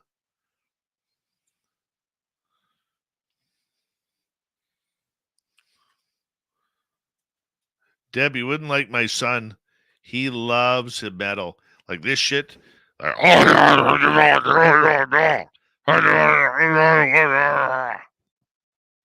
what the hell is he saying? My son loves it. I don't know why. Like Lamb of God, he thinks is great. Maybe it's because he likes Pantera and he kind of pushed it that way.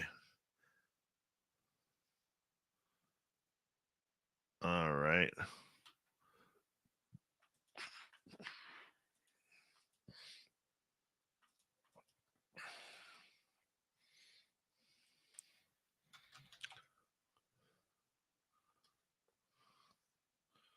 That's a bad song by Nickelback, Scott.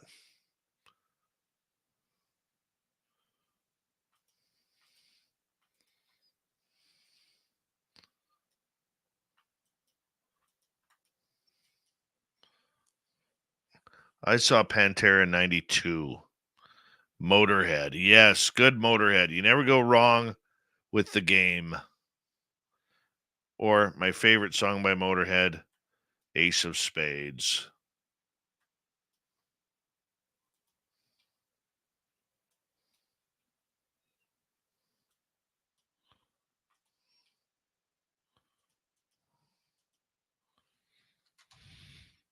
Did you know that Lemmy Kilmister helped Ozzy Osbourne write the song Hellraiser? Thanks, JBD.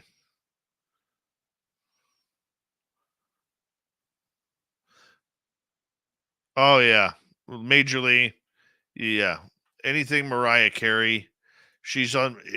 You know what? If I was the TSA, I'd put her on the no-fly watch list. I would. Because nobody deserves Mariah Carey.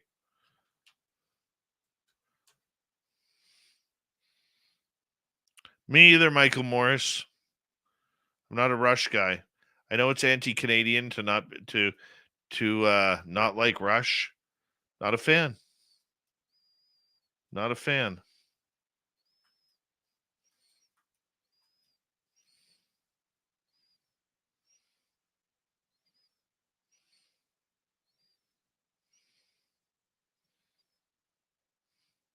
I never said I hated Barry Manilow. Would I go out of my way to Copacabana with him? Not at all. To some, the man is a lyrical genius. And Everett, if you're listening, we're talking Barry Manilow right now.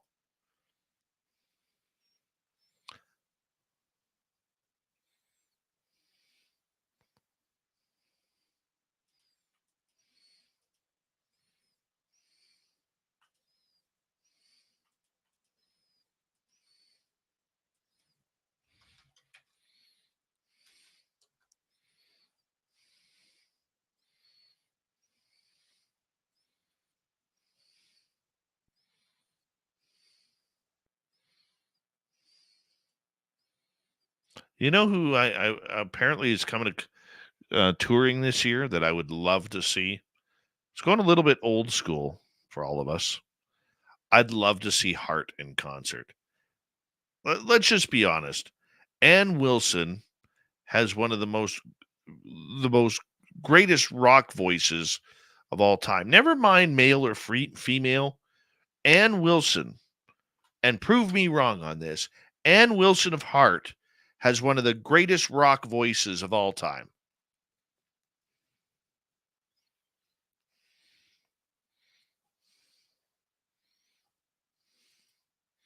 I mean, she is the only person that Robert Plant liked doing tributes of Led Zeppelin songs.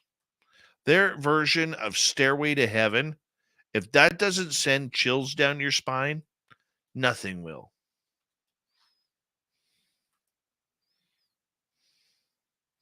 Nancy Wilson. Oh, I had a crush on Nancy Wilson. VW Blue Sky, been a while. Oh, I love Def Leppard in concert. They're great in concert. I've always loved Def Leppard. I would never see Queen with what's that guy's name? Adam.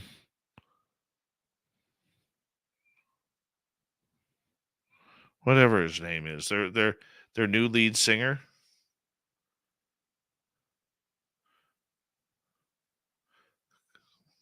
Adam Lambert.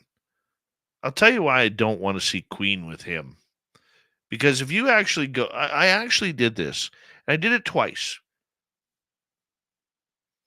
If you're playing your original songs, play them the way they're supposed to be played. But the problem that Adam Lambert has is he brings in all of that new age Mariah Carey, Christina Aguilera over singing on every song. And he's taken Freddie Mercury's music and he over sings absolutely everything.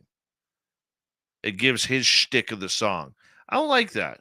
I didn't come to hear Adam Lambert's version. I didn't pay $200 to see Adam Lambert give his version of Fat Bottom Girls, which, oh, by the way, due to wokeness, Queen will not play Fat Bottom Girls anymore, one of their most popular songs, because people have been offended by that. That's a true story. That's not an internet ruse or a makeup or anything like that. Okay. But I can't stand singers that oversing. Okay. And have you ever watched Christina Aguilera actually on stage? Never mind in her videos. She doesn't even sing her bloody songs. Her background singers sing the songs where she goes off on all these high note tangents, showing her a cappella traits. Can't stand that. Can't stand that. I'm serious. Roxanne, yeah, that one gives me a headache too, Sherry.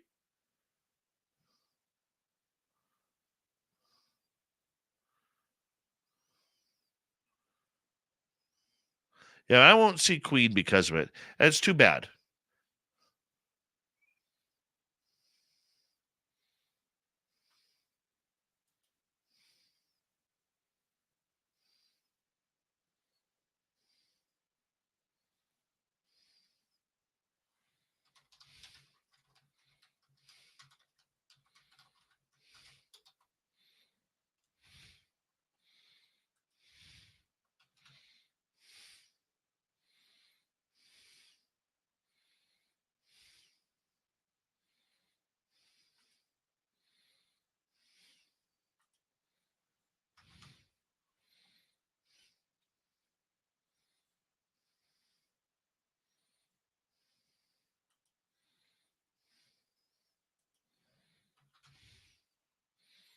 Give me 2 seconds here.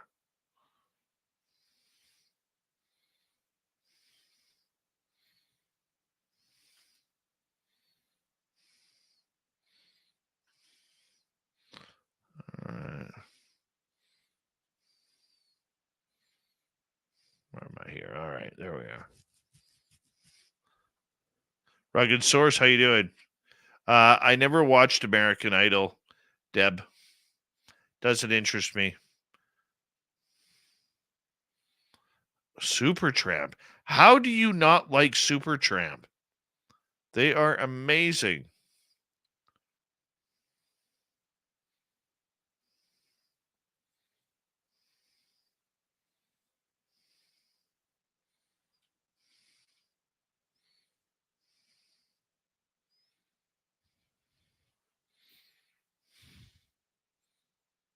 Good night, Dino Bravo.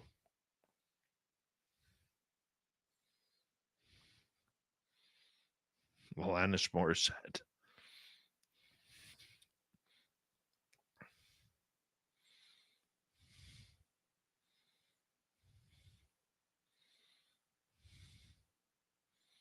Take the Long Way Home was great. Dreamer's a good song too.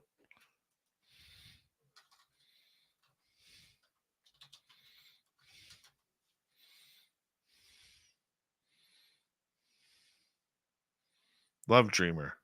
And Give a Little Bit. Give a little bit. Give a little bit of your heart to me. I know it's love. I just changed the lyric. Because you never want to be busted by YouTube.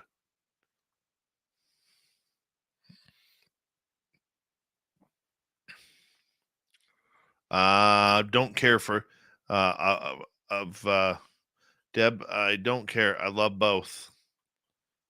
I just know what I like. You know who's an amazing one of my favorite artists is there's a band. If you haven't heard of their rock band called Hailstorm, and Lizzie Hale, their lead singer, is friggin' amazing. I would love to see them in concert. Absolutely love to see them in concert. Hailstorm is amazing. Absolutely amazing. All right, let's go here.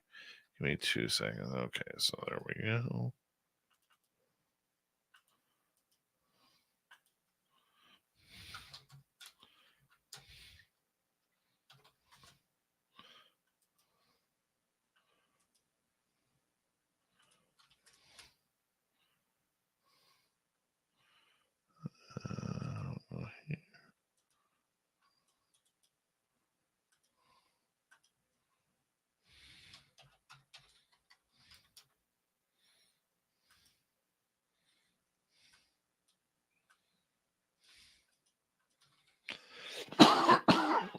Uh, excuse me.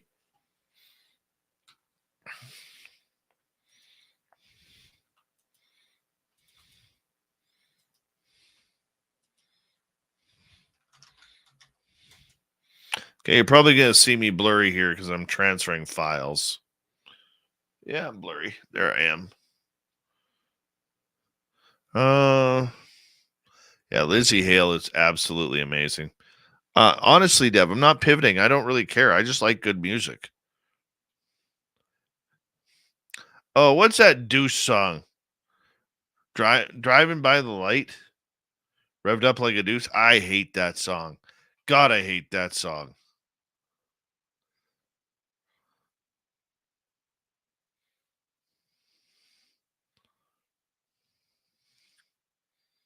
I'm gonna check Hailstorm here. Hailstorm 2024 tour dates. Maybe they're gonna come to Vancouver. Let's hope. All right. Oh, they're in Australia right now. It's all their tour. Oh, they only got like one date booked.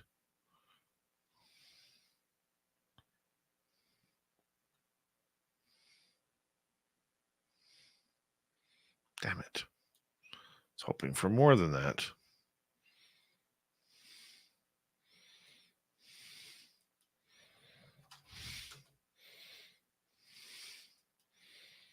All right.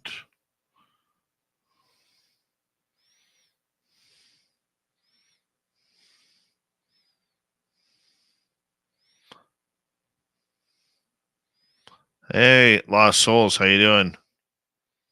You're floating in space, the unknown.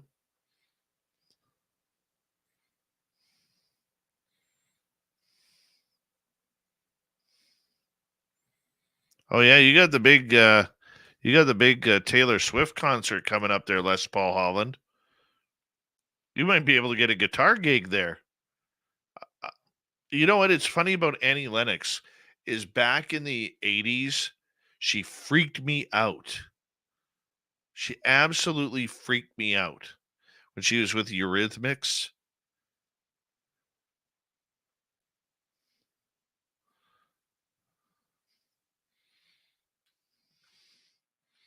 Little Cam, what exactly is Derek White Sky Cloud's beef with me? No comment. No comment. Was he talking about me on Twitch or something? Wouldn't surprise me.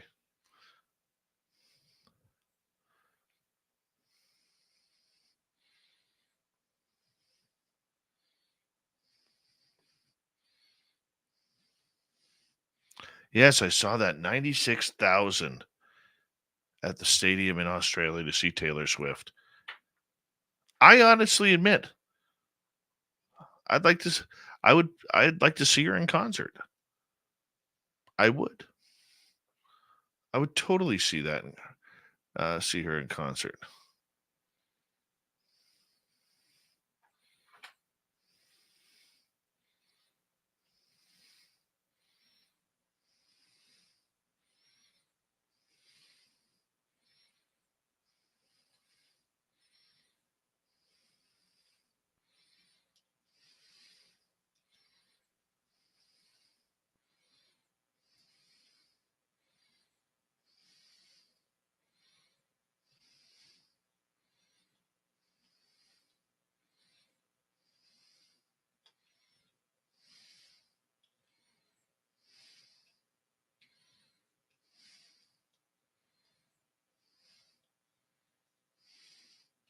I like Taylor Swift better than Lady Gaga. Lady Gaga is far too out there for me.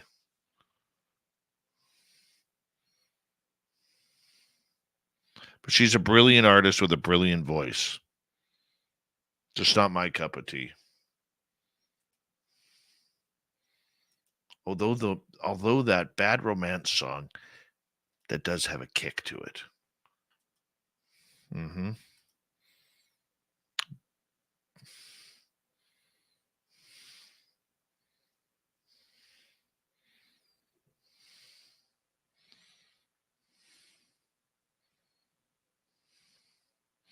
All right, everybody. I'm going to call it the weekend here.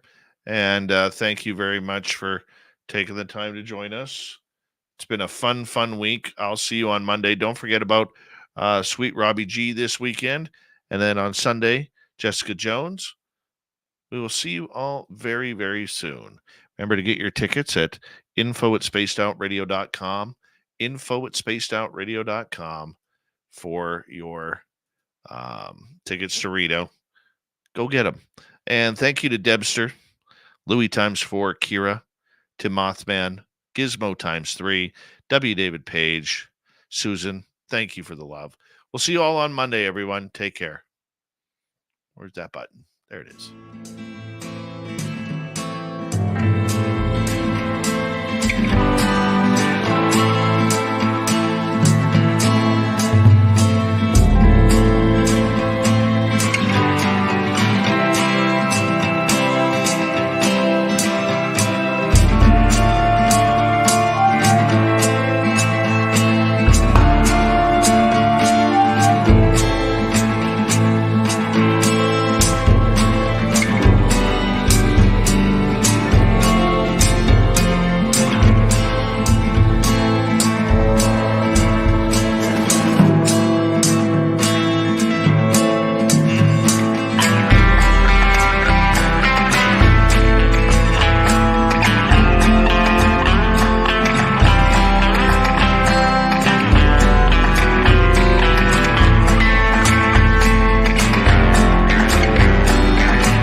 Stay healthy, my friend. You too. If you need bail money, give me a call. Always, Dad. Take care. You too.